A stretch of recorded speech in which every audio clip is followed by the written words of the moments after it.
الحمد لله الذي هدانا سواء الطريق وجعل لنا التوفيق خير رفيق والصلاة والسلام على من أرسله هدى هو بالاهتداء حقيق ونورا به الاقتداء يليق وعلى آله وصحبه الذين سعدوا في مناهج الصدق بالتصديق وسعدوا في مآرج الحق بالتحقيق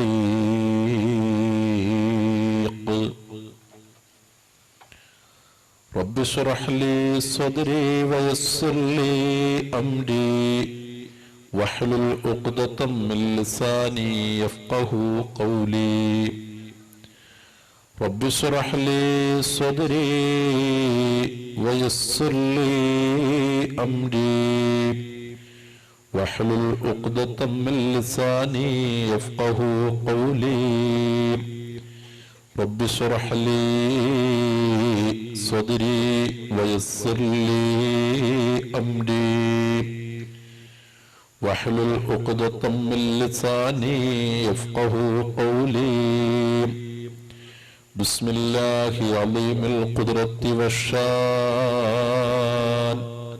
شديد البطش والبرهان حافل الدين والقرآن ما شاء الله كان ما شاء الله كان وما لم يشأ لم يكن لا حول ولا قوة إلا بالله العلي العظيم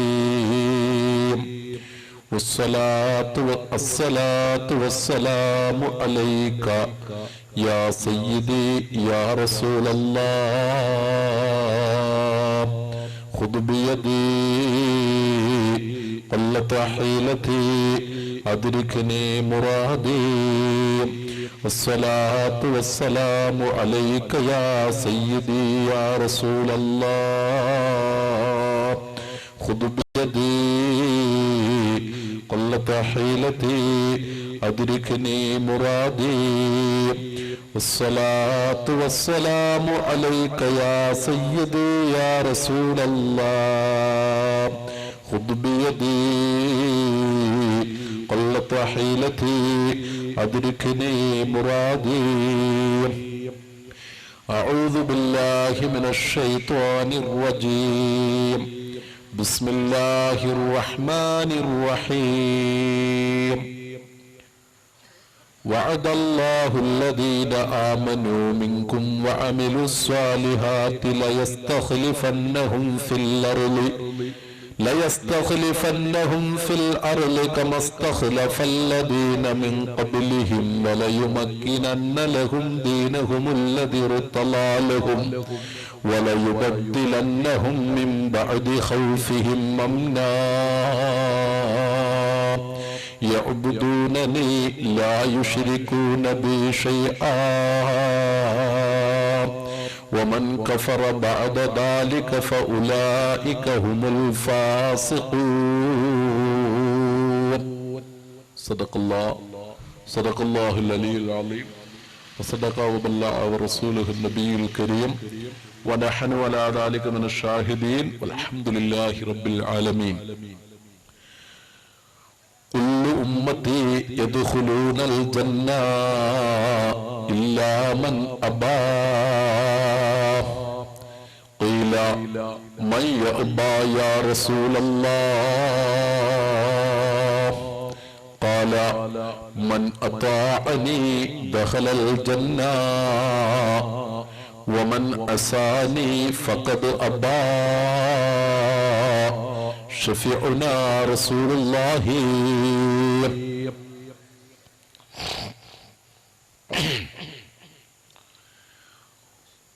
വേദിയിൽ ഉപവിഷ്ടനായിരിക്കുന്ന ബഹുമാന്യനായ മുജീബ് മൗലവി,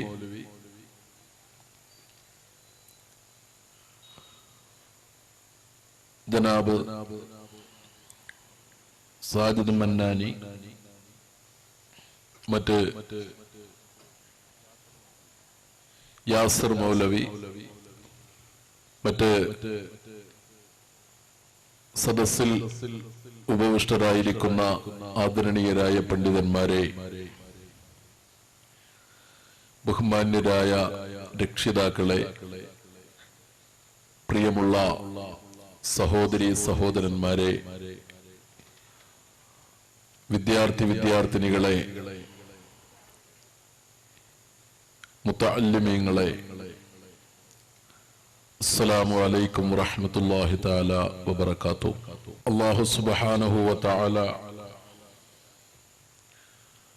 വിശുദ്ധമായ ദീൻ പറയപ്പെടുന്ന സദസ്സിൽ ഒരുമിച്ചു കൂടാൻ ഭാഗ്യം നൽകിയതുപോലെ നാളെ അവന്റെ അനുഗ്രഹങ്ങളെ കൊണ്ട് നിറയ്ക്കപ്പെട്ട സുഖലോക സ്വർഗത്തിലും ഒരുമിച്ചു കൂടുവാൻ തൗഫീഖ് നൽകുമാറാകട്ടെ.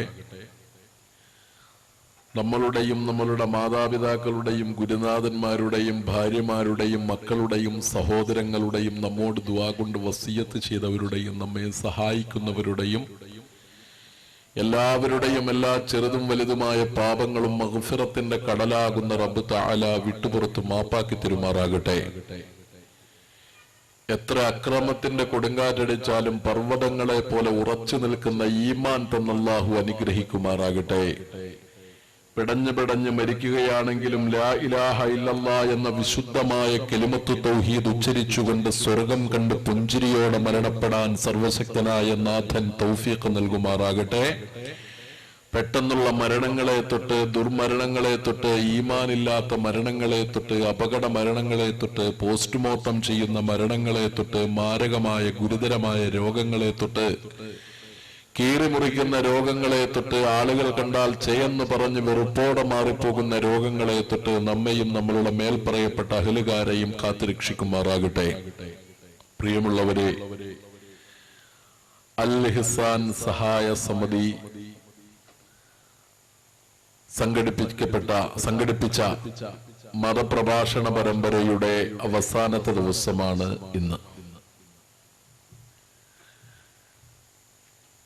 കഴിഞ്ഞ 2-3 ദിവസങ്ങളിലായി ഈ വേദിയിൽ ഒത്തിരി കാര്യങ്ങൾ ചർച്ച ചെയ്യപ്പെട്ടു. അതെല്ലാം ഉൾക്കൊണ്ട് ജീവിതത്തിൽ പകർത്തുവാനുള്ള തയ്യാറെടുപ്പിലാണ് നിങ്ങളെല്ലാവരും എന്നാണ് ഞാൻ ധരിക്കുന്നത്.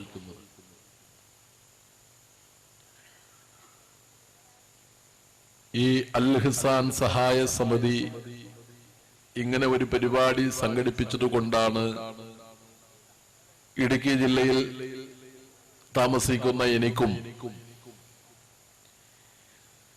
ഇവിടെ പല പ്രദേശങ്ങളിലായി കഴിയുന്ന നമുക്കെല്ലാവർക്കും ഇങ്ങനെ ഒരുമിച്ചു കൂടാൻ കഴിഞ്ഞത് ഈ സംഘാടകർ ഇങ്ങനെ ഒരു പരിപാടി സംഘടിപ്പിച്ചതുകൊണ്ടാണ്.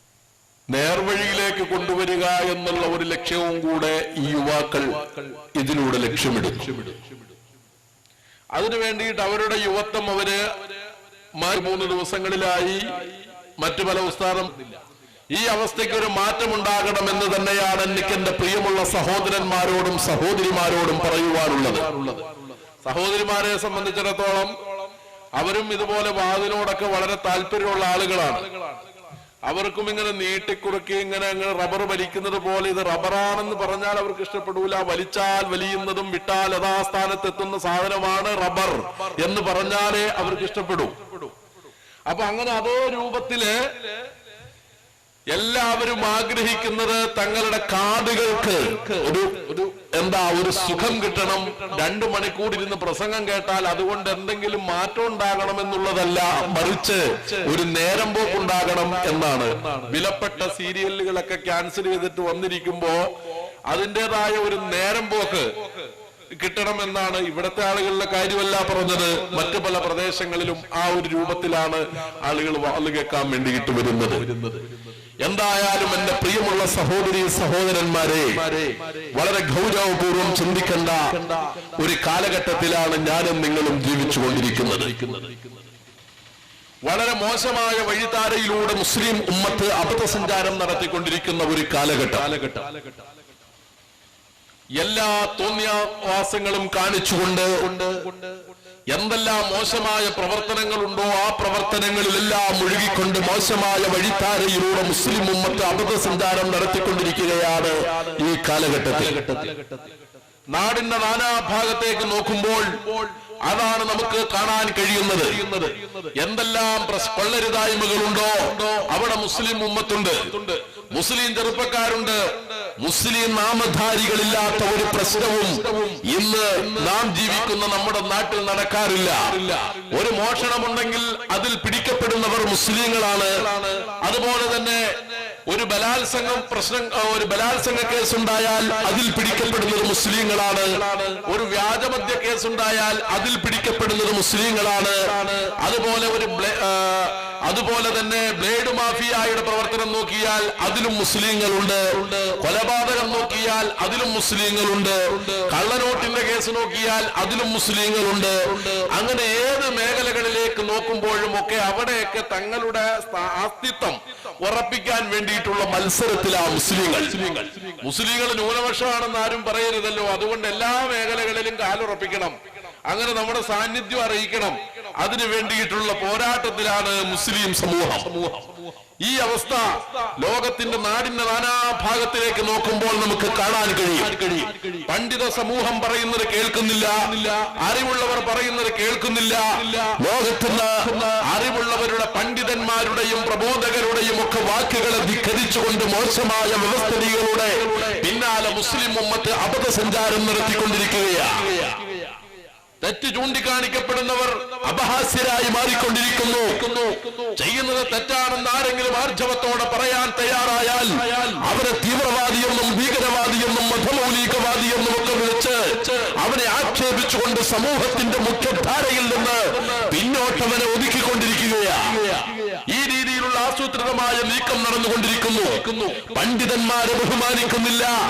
അതുപോലെ തന്നെ ഇസ്ലാമിന്റെ വിഷയത്തിൽ ആധികാരികമായ അഭിപ്രായം പറയാൻ കഴിയുന്നവരും അതുപോലെ തന്നെ തെറ്റിലേക്ക് പോകുന്ന ആളുകളെ നിയന്ത്രിക്കുന്നവരുമായ പണ്ഡിത സമൂഹം ഉൾപ്പെടെയുള്ള ആളുകളുമായി അകലം പാലിച്ചുകൊണ്ട് അവരെ ധിക്കരിക്കുന്ന ഒരവസ്ഥയിലേക്ക് മുസ്ലിം ഉമ്മത്ത് മാറിക്കൊണ്ടിരിക്കുമ്പോൾ അല്ലാഹു റബ്ബുൽ ഇസ്സത്ത് ഈ കാലഘട്ടത്തിൽ ജീവിക്കുന്ന മുസ്ലിം ഉമ്മത്തിനെ പല രൂപത്തിൽ അല്ലാഹു പരീക്ഷിച്ചു കൊണ്ടിരിക്കുകയാണ്.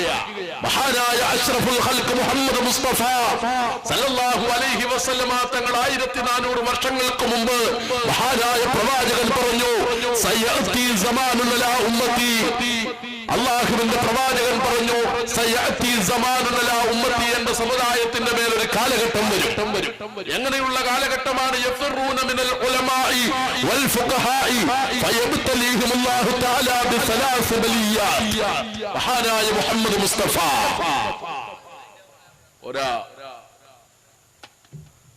മഹാനായ മുഹമ്മദ് മുസ്തഫ. നിങ്ങൾ സലാത്തി എല്ലിയത് കൊണ്ട് എനിക്ക് ഒച്ചത്ത് സലാത്തി എല്ലിയാൽ എനിക്ക് സംഘാടകര് ബാറ്റാകാശ് കൂടുതൽ തരുന്നുകൊണ്ടൊന്നും അല്ല റസൂലുള്ളാഹിന്റെ പേര് പറഞ്ഞത്.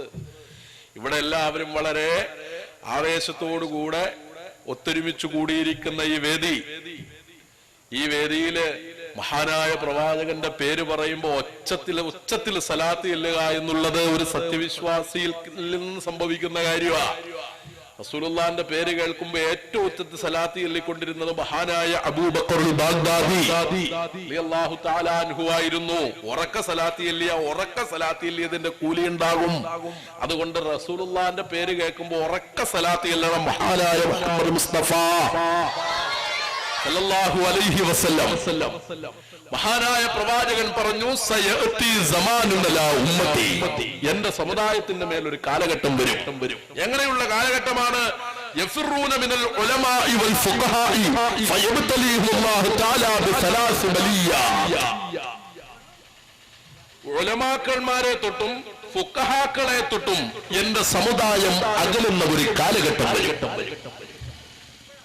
അള്ളാഹുവിന്റെ ദീൻ പറയുന്ന പണ്ഡിതന്മാരുണ്ടല്ലോ, അങ്ങനെയുള്ള പണ്ഡിതന്മാരെ തൊട്ട് എന്റെ സമുദായം അകന്നു പോകുന്ന ഒരു കാലഘട്ടം വരും. അങ്ങനെ ഒരു കാലഘട്ടം വന്നാൽ മഹാനായ പ്രവാചകൻ പറഞ്ഞു, 3 കാര്യം കൊണ്ട് സമുദായത്തെ അള്ളാഹു പരീക്ഷിക്കും. 3 കാര്യം കൊണ്ട് സമുദായത്തെ അല്ലാഹു പരീക്ഷിക്കും. ഒന്നാമത്തെ കാര്യം എന്താ? യർഫഉൽ ബറക്കത മിൻ കസ്ബിഹി. അവർക്ക് നൽകിയ സമ്പത്തിൽ നിന്ന് അല്ലാഹു ബറക്കത്തിനെ എടുത്തു കളയും. അള്ളാഹു നൽകിയ സമ്പത്തുണ്ടല്ലോ, ഇഷ്ടം പോലെ കോടാനുകോടി സമ്പത്ത് അള്ളാഹു റബ്ബുൽ ഇസ്സത്ത് നൽകുന്നുണ്ട്. പക്ഷെ ആ സമ്പത്തിൽ നിന്ന് അള്ളാഹു ബറക്കത്തിനെ എടുത്തു കളയും. ബറക്കത്തില്ലാതെ എന്തുമാത്രം സമ്പത്ത് കിട്ടിയിട്ട് എന്താ പ്രയോജനം? വലിയ പ്രയോജനം വല്ലതും ഉണ്ടോ? കോടിക്കണക്കിന് രൂപയുണ്ട്, അള്ളാഹു അതിൽ ബറക്കത്ത് ചെയ്യുന്നില്ല.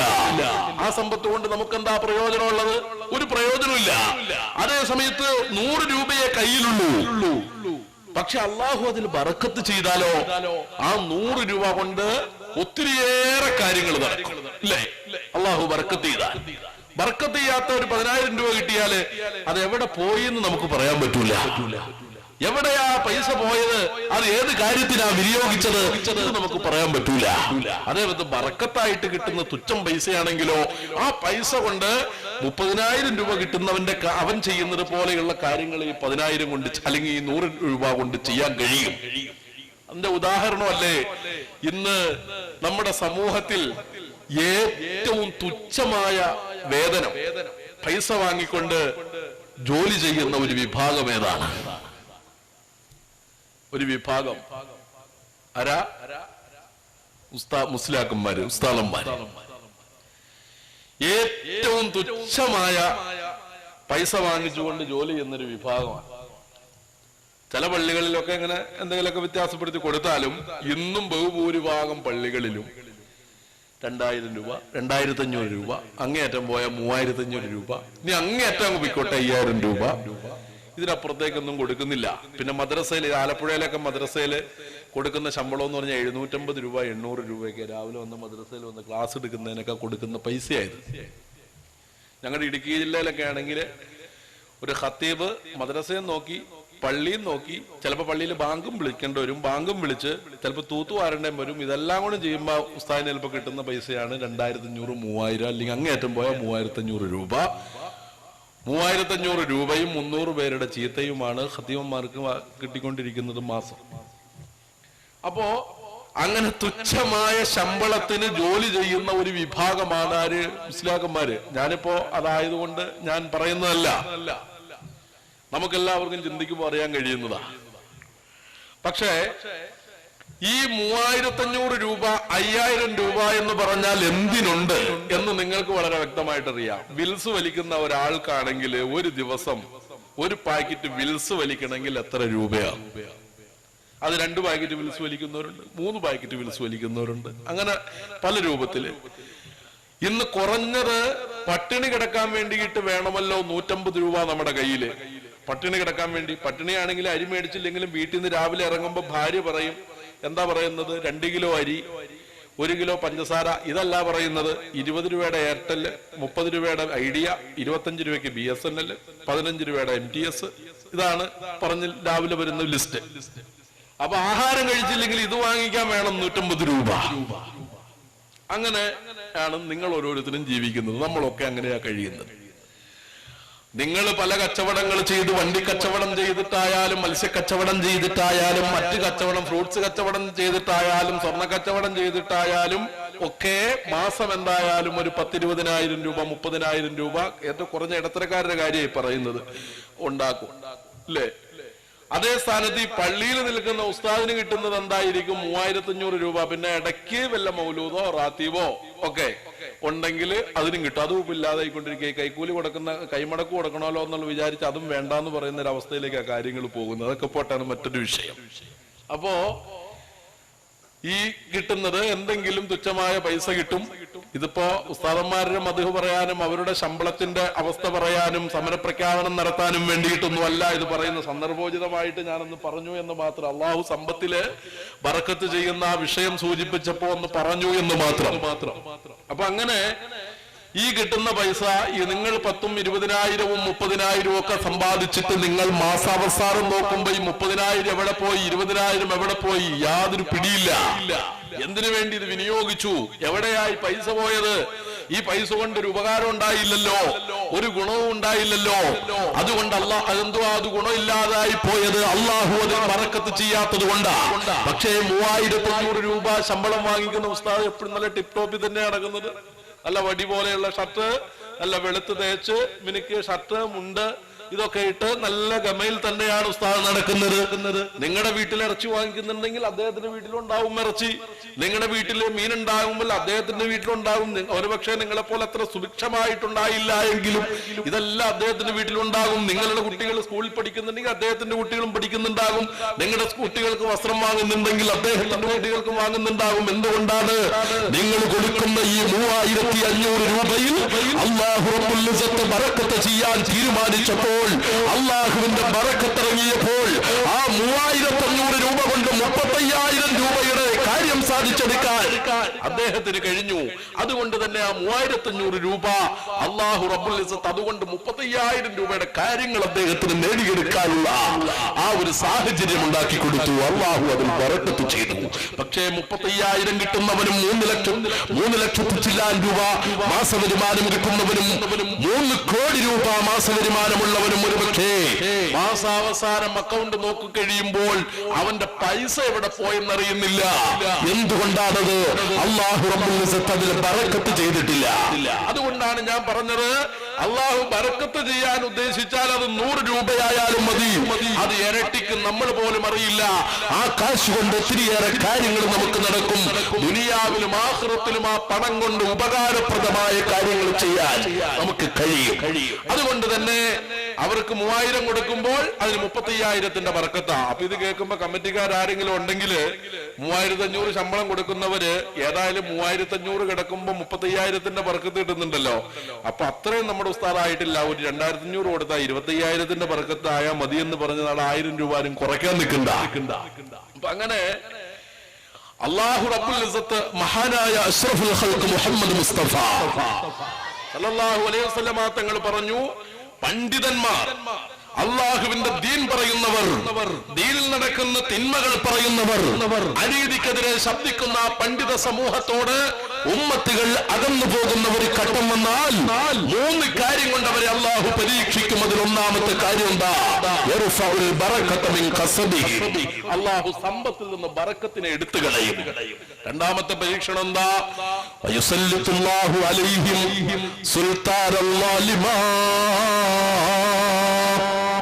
അല്ലാഹു റബ്ബുൽ ഇസ്സത്ത് അക്രമകാരിയായ ഭരണാധികാരികളെ കൊണ്ട് അവർ പരീക്ഷിക്കും. അക്രമകാരിയായ ഭരണാധികാരികൾ, ആ ഭരണാധികാരികളെ കൊണ്ട് അവരെ പരീക്ഷിക്കും.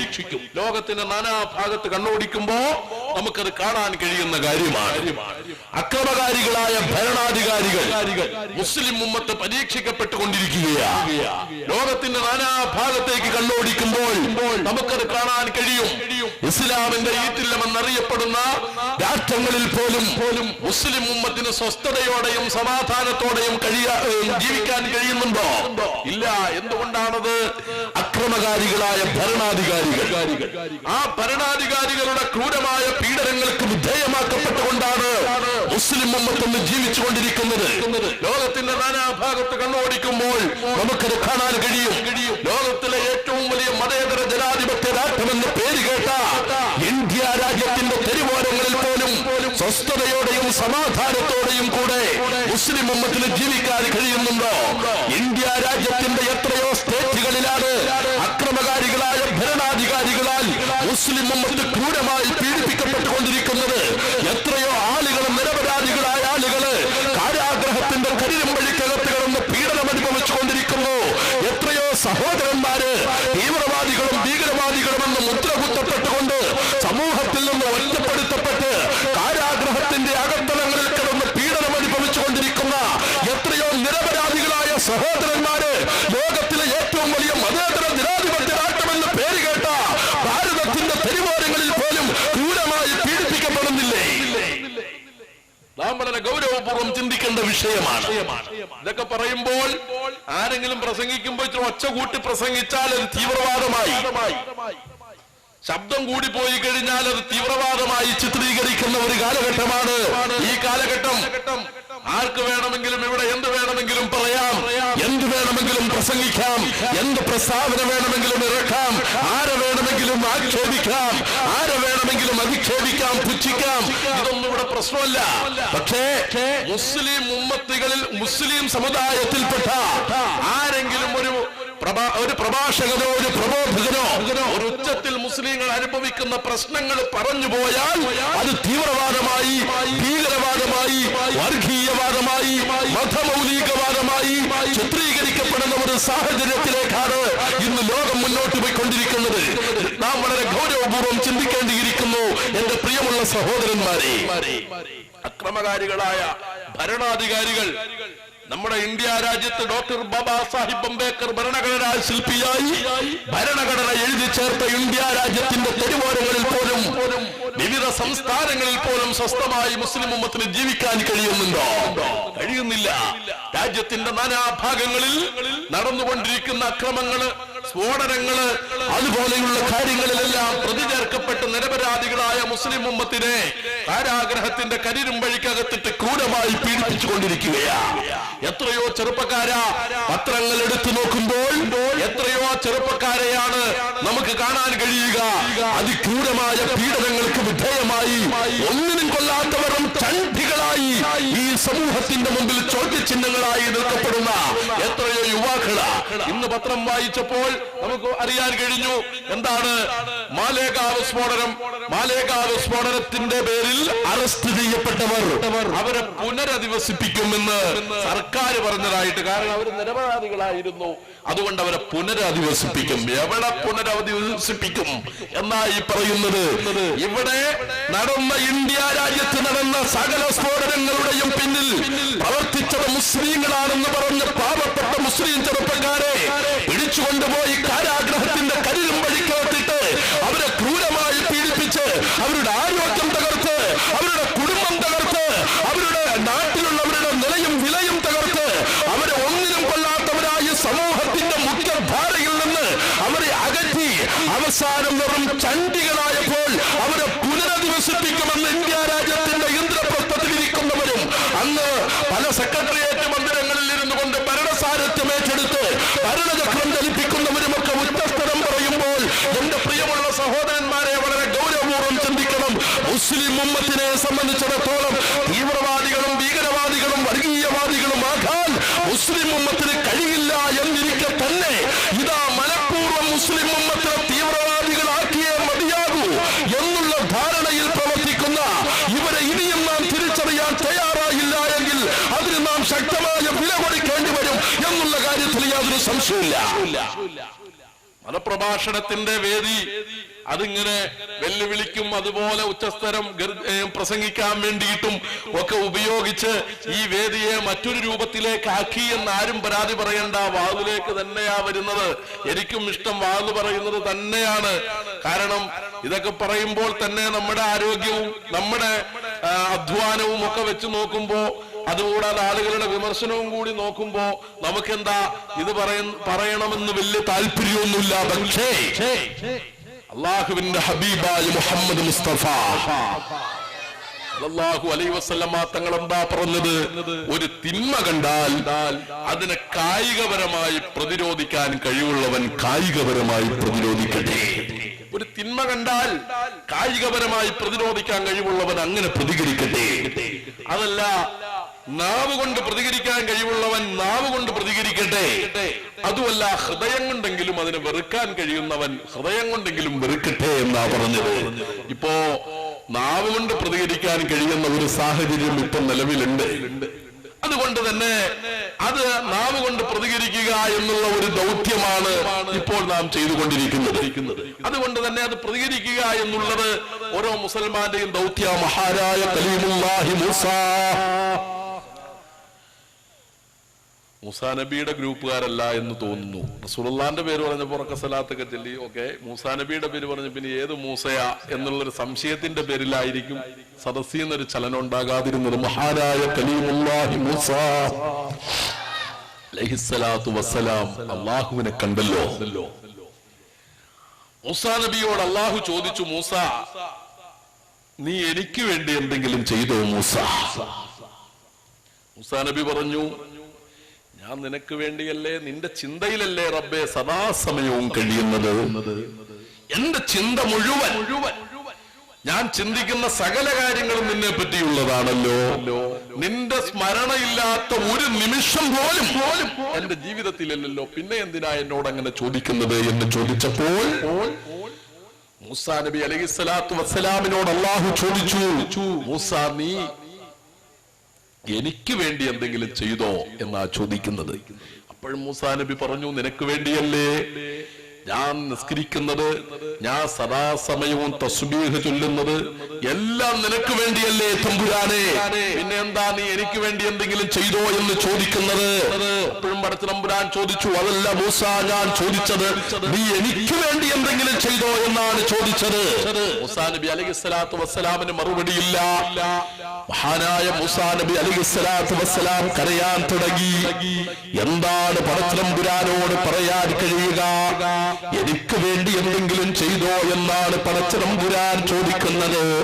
അങ്ങനെയുള്ള അല്ലാഹു റബ്ബുൽ ഇസ്സത്തിനോട് എന്താണ് മറുപടി പറയുക? മൂസാ നബി അലൈഹിസ്സലാത്തു വസ്സലാം വിഷമത്തിലായി, അദ്ദേഹത്തിന് ഉത്തരം കിട്ടുന്നില്ല, അദ്ദേഹം പതറിപ്പോയി.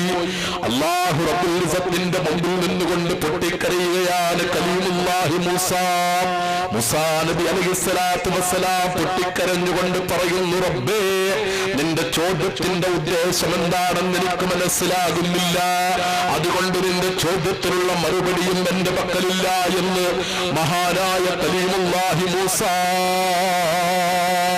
അലൈഹിസ്സലാത്തു വസ്സലാം അല്ലാഹു റബ്ബുൽ ഇസ്സത്തിനോട് പറയുമ്പോൾ അല്ലാഹു റബ്ബുൽ ഇസ്സത്ത് മൂസാ നബിയോട് പറയുന്നു, മൂസാ നീ എനിക്ക് വേണ്ടി എന്തെങ്കിലും ചെയ്തോ എന്ന് ചോദിച്ചത് എന്തിനാണെന്നറിയോ?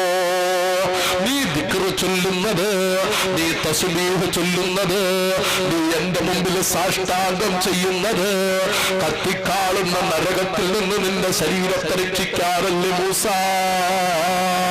കത്തിക്കാളുന്ന നരകത്തിൽ നിന്ന് നിന്റെ ശരീരത്തെ രക്ഷിക്കാൻ വേണ്ടിയിട്ടാണ് മൂസാ നീ എന്റെ മുമ്പിൽ സാഷ്ടാംഗം ചെയ്യുന്നത്, എനിക്ക് ദിക്ർ ചെയ്യുന്നത്. സ്വർഗ്ഗത്തിൽ നിനക്ക് അനുഗ്രഹങ്ങൾ കൂടുതൽ കിട്ടുന്നതിന് വേണ്ടിയിട്ടാണ് മൂസാ നീ തസ്ബീഹ് ചൊല്ലുന്നത്, നീ സദാസമയവും എന്നെ സ്മരിക്കുന്നത്. എന്നാൽ മൂസാ ഞാൻ ചോദിച്ചത് അതല്ല മൂസാ, നീ എനിക്ക് വേണ്ടി എന്തെങ്കിലും ചെയ്തോ എന്ന് ഞാൻ ചോദിച്ചത്. മൂസാ നീ ആക്രമിക്കപ്പെട്ടവരെ സഹായിച്ചോ മൂസാ? നീ ദരിദ്രന് ഭക്ഷണം കൊടുത്തോ മൂസാ? വസ്ത്രമില്ലാത്തവനെ നീ ഉടുപ്പിച്ചോ മൂസാ? മൂസാ നബി അലൈഹിസ്സലാത്തു വസ്സലാമിനോട് അല്ലാഹു റബ്ബുൽ ഇസ്സത്ത് ചോദിക്കുകയാ. അല്ലാഹു റബ്ബുൽ ഇസ്സത്ത് ചോദിക്കുന്നു, മൂസാ ആക്രമിക്കപ്പെട്ടവനെ നീ സഹായിച്ചോ? അത് എനിക്ക് വേണ്ടിയുള്ള കർമ്മമാണ്, എനിക്ക് വേണ്ടിയുള്ള ആരാധനയാണ് എന്ന് മൂസാ നബി അലൈഹിസ്സലാത്തു വസ്സലാമിനോട് അല്ലാഹു പറയുന്നു. ദരിദ്രന് വസ്ത്രം കൊടുത്തോ, ഭക്ഷണം കൊടുത്തോ, വസ്ത്രമില്ലാത്തവന് നീ വസ്ത്രം കൊടുത്തോ, പാർപ്പിടമില്ലാത്തവനെ നീ സഹായിച്ചോ?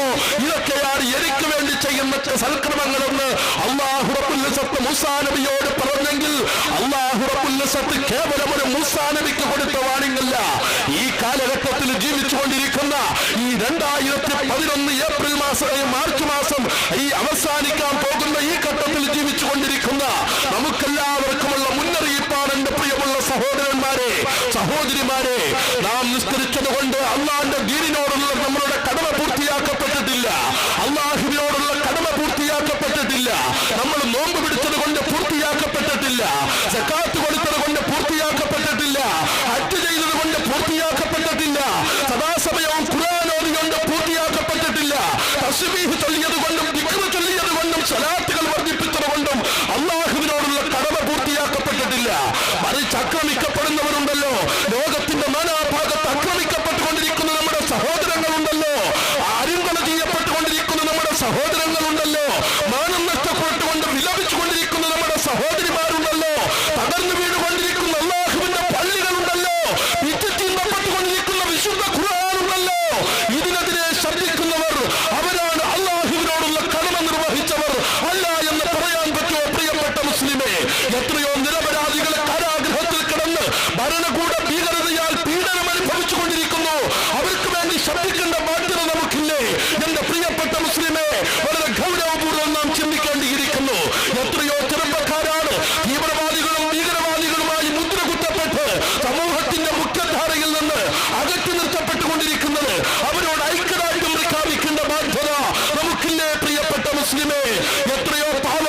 സഹോദരിമാരാണ് അതിക്രൂരമായും മാനഭംഗപ്പെടുത്തപ്പെട്ട് ചട്ടക്കൂടകളിൽ കണ്ണുനീർ വാർത്തുകൊണ്ട് കഴിയുന്നത്.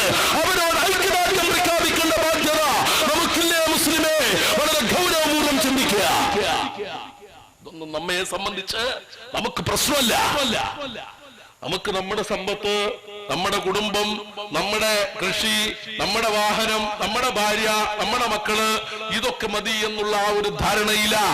ഇതൊക്കെ ഞാൻ പറയുമ്പോ നിങ്ങൾ ആരും തെറ്റിദ്ധരിക്കേണ്ട, കുഴപ്പമുണ്ടാക്കാൻ വേണ്ടി പ്രസംഗിക്കുന്നൊന്നുമല്ല. കുഴപ്പമുണ്ടാക്കുന്ന ആർക്കെതിരെയാ നമ്മൾ കുഴപ്പമുണ്ടാക്കേണ്ടത്? ആരാ ഇവിടെ കുഴപ്പക്കാര്?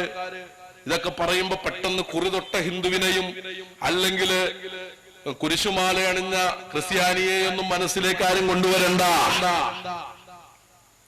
ഇതൊക്കെ പറയുമ്പോ അവർക്കെതിരെ യുദ്ധം ചെയ്യാൻ അങ്ങനെയാണല്ലോ എന്ന് പരത്തിക്കൊണ്ടിരിക്കുന്നത്. ഹിന്ദുക്കളും മുസ്ലിങ്ങളും ബന്ധവൈരികളാണ്, അതുകൊണ്ട് അവരെപ്പോഴും അകന്നേ നിൽക്കാവൂ, അവരെപ്പോഴും ശത്രുക്കളായ നിൽക്കാവൂ എന്നുള്ള ധാരണയിലുള്ള പ്രചരണമാണല്ലോ നമ്മുടെ നാട്ടിൽ നടന്നുകൊണ്ടിരിക്കുന്നത്. സത്യത്തിൽ ഏറ്റവും അടുപ്പമുള്ളവരാരാ?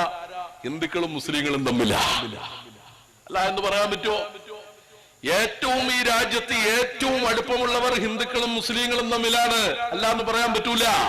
മഹാനായ മാലിക് ദീനാർ റളിയല്ലാഹു തആല അൻഹുവിന്റെ നേതൃത്വത്തിൽ ഇന്ത്യയിലേക്ക് വന്ന മുസ്ലിങ്ങളെ സ്വീകരിച്ചതാരാ?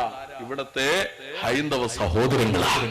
അപ്പു എന്ന് പറയുന്ന ഹിന്ദു സംസ്കാരം പിൻപറ്റിയിട്ടുള്ള ചെറുപ്പക്കാരനാ സ്വീകരിച്ചിട്ടുള്ള ഈ ചരിത്രമൊക്കെ നിങ്ങൾക്ക് അറിയാവുന്ന കാര്യമാണ്. അവരാ നമുക്കിവിടെ സൗകര്യങ്ങളൊക്കെ ഏർപ്പെടുത്തി തന്നത്, നമുക്കെല്ലാ സംവിധാനങ്ങളും ഒരുക്കി തന്നത്. ആ മുസ്ലിങ്ങളുടെ സ്നേഹവും അവരുടെ സഹകരണവും അവരുടെ പ്രവർത്തനവും ദൈവത്തിലുള്ള അവരുടെ വിശ്വാസവും ഇതൊക്കെ മനസ്സിലാക്കി കഴിഞ്ഞപ്പോൾ ആ മുസ്ലിങ്ങളോട് അനുഭാവം പ്രകടിപ്പിച്ചുകൊണ്ട് ഒത്തിരിയേറെ ഹൈന്ദവ സഹോദരങ്ങൾ ഇസ്ലാമിലേക്ക് കടന്നു വരികയും ഇസ്ലാമിന് വേണ്ട സഹായ സഹകരണങ്ങളെല്ലാം ഒരുക്കി തരികയും ചെയ്തു. പിന്നെ എപ്പോഴാ ഈ മുസ്ലിം ഹിന്ദു പ്രശ്നം ഉണ്ടായത്? ഈ മുസ്ലിം ഹിന്ദു പ്രശ്നം ഉണ്ടാകുന്നത് എപ്പോഴാ? 947 ഇന്ത്യ രാജ്യത്തിന് സ്വാതന്ത്ര്യം കിട്ടുന്നതിന് വേണ്ടിയിട്ടുള്ള പോരാട്ടത്തിൽ ഏർപ്പെടുമ്പോൾ ഇവിടെ മുസ്ലിങ്ങളും ഹിന്ദുക്കളും ഒറ്റക്കെട്ടായി നിന്നുകൊണ്ട് ഈ നാടിന്റെ മോചനത്തിന് വേണ്ടിയിട്ട് സന്ധിയില്ലാതെ സമരത്തിൽ ഏർപ്പെട്ടപ്പോൾ ഈ മുസ്ലിങ്ങളെയും ഹിന്ദുക്കളെയും തമ്മിൽ തെറ്റിച്ചില്ല എങ്കിൽ ഇവിടെ പിടിച്ചു നിൽക്കാൻ കഴിയില്ല എന്ന് ബ്രിട്ടീഷുകാരനായ സായിപ്പിന് തോന്നുകയും ആ സായിപ്പിന്റെ കുതന്ത്രത്തിന്റെ ഭാഗമായിട്ടാണ് ഇവിടെ വർഗീയ കലാപങ്ങൾ ഉണ്ടാകുകയും ചെയ്യുന്നത്. ഇത് പിന്നീട് ഓരോരുത്തരും ഇങ്ങനെ ഏറ്റെടുത്തു. ഇപ്പോൾ അത് അമേരിക്കൻ ചാരന്മാരായ ഒരു പറ്റം ആളുകൾ ഹിന്ദു മുസ്ലിങ്ങൾ തമ്മിൽ ഒരിക്കലും യോജിക്കാൻ പാടില്ല എന്നുള്ള ആ ഒരു ധാരണയുടെ പുറത്ത് അവരിങ്ങനെ വിഘടിപ്പ് ഇങ്ങനെ കൂട്ടിക്കൊണ്ടിരിക്കുക. ഇതിൽ മണ്ടന്മാരായ കുറെ മുസ്ലിങ്ങളും കുറെ ഹിന്ദുക്കളും പെട്ടുകിടക്കുകയാണ്. അതാണ് യഥാർത്ഥ നമ്മുടെ രാജ്യത്തിന്റെ പ്രശ്നം. ഇവിടെ ഹിന്ദുത്വ തീവ്രവാദവും ഇസ്ലാമിക തീവ്രവാദവും ഇവിടെ ചർച്ച ചെയ്യപ്പെടുന്നുണ്ട്. അതിനേക്കാളും വലിയ ഒരു തീവ്രവാദം ഇവിടെ ഉണ്ട്. അതെന്താണ് എന്ന് നമുക്ക് ചർച്ച പിന്നീട് നമുക്ക് വരാം. ഹിന്ദുക്കളെക്കാളും മുസ്ലിങ്ങളെക്കാളും അപകടകരമായ ഒരു തീവ്രവാദം ഈ രാജ്യത്ത് നടക്കുന്നുണ്ട്. പലരും അത് ശ്രദ്ധിക്കുന്നില്ല. ആ ഒരു തീവ്രവാദമാണ് നമ്മുടെ നാടിനാഥത്തായ തീവ്രവാദം. ആ തീവ്രവാദം ഇവിടെ അടിച്ചമർത്തപ്പെട്ടേ മതിയാകൂ. നിശബ്ദ തീവ്രവാദം നമ്മുടെ രാജ്യത്ത് നടന്നുകൊണ്ടിരിക്കുകയാണ്. എന്തുവാകട്ടെ, ആ വിഷയത്തിലേക്ക് വരുമ്പോ നമുക്ക് ചർച്ച ചെയ്യാം. എന്തായാലും എനിക്ക് എന്റെ പ്രിയമുള്ള സഹോദരിമാരോട് പറയാനുള്ളത്, അള്ളാഹുവിന്റെ ദീൻ പറയപ്പെടുന്ന ഉലമാക്കന്മാര് പോലുള്ള ആളുകളുമായി അകന്നതിന്റെ ഭാഗമായിട്ട് എന്താണ്, അള്ളാഹു സമ്പത്തിൽ നിന്ന് ബർക്കത്തിനെ എടുത്തു കളഞ്ഞു. അക്രമകാരികളായ ഭരണാധികാരികളെ കൊണ്ട് നമ്മളെ പരീക്ഷിക്കുന്നു. മൂന്നാമത്തെ പരീക്ഷണം എന്താ? യഖ്റുജൂന മിനദ് ദുനിയാ ബിഗൈരി ഈമാൻ. ഈമാനില്ലാത്തവരായി അവരെ ദുനിയാവിൽ നിന്ന് യാത്രയാക്കപ്പെടും. ഈമാനില്ലാത്ത മരണം അവർക്ക് കിട്ടും. അങ്ങനെയുള്ള റബ്ബിന്റെ പരീക്ഷണവും ഈ വിഭാഗം ആളുകളിലേക്ക് വരുമെന്ന് മഹാനായ മുഹമ്മദ് മുസ്തഫ സല്ലല്ലാഹു അലൈഹി വസല്ലമ തങ്ങൾ നമ്മെ പഠിപ്പിച്ചു. ഈമാനില്ലാത്ത മരണം അതുകൊണ്ട് അല്ലാഹു പരീക്ഷിക്കും. ദുനിയാവിൽ നിന്ന് യാത്രയാക്കപ്പെടുമ്പോൾ കലിമത്ത് തൗഹീദ് ഉച്ചരിക്കാൻ കഴിയാതെ മുശ്രിക്കായി മരിക്കപ്പെടുന്ന ഒരു സാഹചര്യത്തിലേക്ക് അല്ലാഹു റബ്ബുൽ ഇസ്സത്ത് എത്തിക്കുമെന്നാണ് പറഞ്ഞത്. അള്ളാഹുവിന്റെ ദീൻ വിട്ടുകൊണ്ട് ദീൻ പറയപ്പെടുന്ന ഉലമാക്കളെ തൊട്ടും ഫുഖഹാക്കളെ തൊട്ടും അകന്നുകൊണ്ട് മുന്നോട്ട് പോകുന്ന ആളുകൾക്കുള്ള പരീക്ഷണമായി അള്ളാഹു റബ്ബുൽ ഇസ്സത്ത് നൽകുന്ന ശിക്ഷകളെ പറ്റി മഹാനായ റസൂലുള്ളാഹി സ്വല്ലല്ലാഹു അലൈഹി വസല്ലം തങ്ങൾ നമ്മെ പഠിപ്പിക്കുക. അതല്ല ഇന്ന് ലോകത്തിന്റെ നാനാഭാഗത്ത് നടന്നുകൊണ്ടിരിക്കുന്നത്, അല്ല എന്ന് നമുക്ക് പറയാൻ പറ്റുമോ? അതുകൊണ്ട് ഇതിൽ നിന്നൊക്കെ നമുക്ക് രക്ഷപ്പെടണമെങ്കിൽ, അള്ളാന്റെ അനുഗ്രഹം ഉണ്ടാകണമെങ്കിൽ, ദുനിയാവിലും ആഖിറത്തിലും നമുക്ക് രക്ഷപ്പെടണമെങ്കിൽ എന്ത് വേണം? മുഅ്മിനായി ജീവിക്കാൻ തയ്യാറാകണം, സത്യവിശ്വാസിയായി ജീവിക്കാൻ തയ്യാറാകണം. എങ്ങനെയുള്ള മുഅ്മിൻ? വിശുദ്ധ ഖുർആനിൽ അല്ലാഹു റബ്ബുൽ ഇസ്സത്ത് അടിവരയിട്ടുകൊണ്ട് പറയുന്ന മുഅ്മിനായി തീരാൻ തയ്യാറാകണം. അല്ലാഹു റബ്ബുൽ ഇസ്സത്ത് വിശുദ്ധ ഖുർആനിൽ ഖുർആനിന്റെ മാതാവെന്നറിയപ്പെടുന്ന സൂറത്തുൽ ഫാത്തിഹയ്ക്ക് ശേഷമുള്ള അൽ ബഖറ സൂറത്തിന്റെ പ്രാരംഭം മുതൽക്ക് അല്ലാഹു റബ്ബുൽ ഇസ്സത്ത് പറയുന്നില്ലേ, ദാലികൽ കിതാബു ലാ റൈബ ഫീഹി ഹുദൽ ലിൽ മുത്തഖീൻ. അല്ലാഹു റബ്ബുൽ ഇസ്സത്ത് പറയാ, ദാലിക്കൽ കിതാബ്. ആദ്യമായിട്ട് അല്ലാഹു പറയുന്നു ഈ കിതാബുണ്ടല്ലോ. ഏത് കിതാബ്? 1400 വർഷങ്ങൾക്ക് മുമ്പ്, 114 മുമ്പ് മഹാനായ മുഹമ്മദ് മുസ്തഫ സല്ലല്ലാഹു അലൈഹി വസല്ലമ തങ്ങൾ ജബലുൻ നൂറിലെ ഹിറാ ഗുഹയിൽ ലോകജ്ഞാനിയായിരിക്കുമ്പോൾ സന്ദേശം കൊണ്ട് ഏൽപ്പിക്കപ്പെട്ട മലക്കു ജിബ്രീൽ അലൈഹിസ്സലാത്തു വസ്സലാം വന്നുകൊണ്ട് അവതരണം കുറിച്ച വിശുദ്ധമായ ഖുർആനുണ്ടല്ലോ, ഉത്ബത്തുമാരെ വെല്ലുവിളിച്ച ഖുർആനുണ്ടല്ലോ, ഷൈബത്തുമാരെ വെല്ലുവിളിച്ച ഖുർആനുണ്ടല്ലോ, അബൂജഹലുമാരെ വെല്ലുവിളിച്ച ഖുർആനുണ്ടല്ലോ, അബൂജഹലുമാരുടെ കോട്ടകൊത്തളങ്ങളിൽ വിപ്ലവത്തിന്റെ ഇടിനാദം സൃഷ്ടിച്ച വിശുദ്ധ ഖുർആനുണ്ടല്ലോ, ഖിയാമത്ത് നാൾ വരെ വെല്ലുവിളി വ്യത്യാസമില്ലാതെ നിലനിൽക്കുന്ന വിശുദ്ധ ഖുർആനില്ലേ, ആ വിശുദ്ധ ഖുർആനെ പറ്റിയാണ് അല്ലാഹു പറയുന്നത്. ആര് കത്തിച്ചുകൊണ്ട് പ്രതിഷേധിച്ചാലും, ആരെല്ലാം പേജുകൾ പറിച്ചുകൊണ്ട് കക്കൂസിന്റെ ക്ലോസറ്റ്, ആരെല്ലാം പേജുകൾ പറിച്ചുകൊണ്ട് ക്ലോസറ്റ് തുടച്ചാലും ക്ലോസറ്റിലേക്ക് വലിച്ചെറിഞ്ഞാലും, ആരൊക്കെ കത്തിച്ചിട്ട് കലി തീരാതെ ആ ചാരത്തിൽ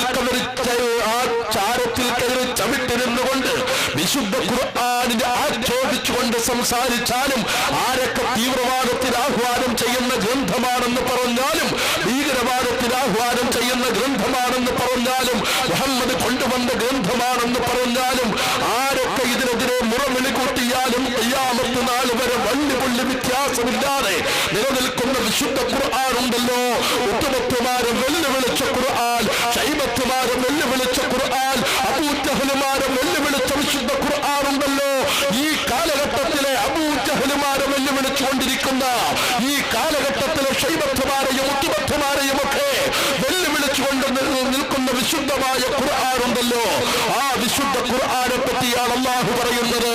ദാലികൽ കിതാബു ലാ റൈബ ഫീഹി ഹുദൽ ലിൽ മുത്തഖീൻ. ഇത് മുത്തഖീങ്ങൾക്ക് മാർഗദർശനം നൽകുന്ന ഗ്രന്ഥമാണ് ഖുർആൻ എന്നുള്ള കാര്യത്തിൽ യാതൊരു സംശയവുമില്ല. അതിനുശേഷം അല്ലാഹു പറയുന്നു, ആരായി മുത്തഖീങ്ങൾ?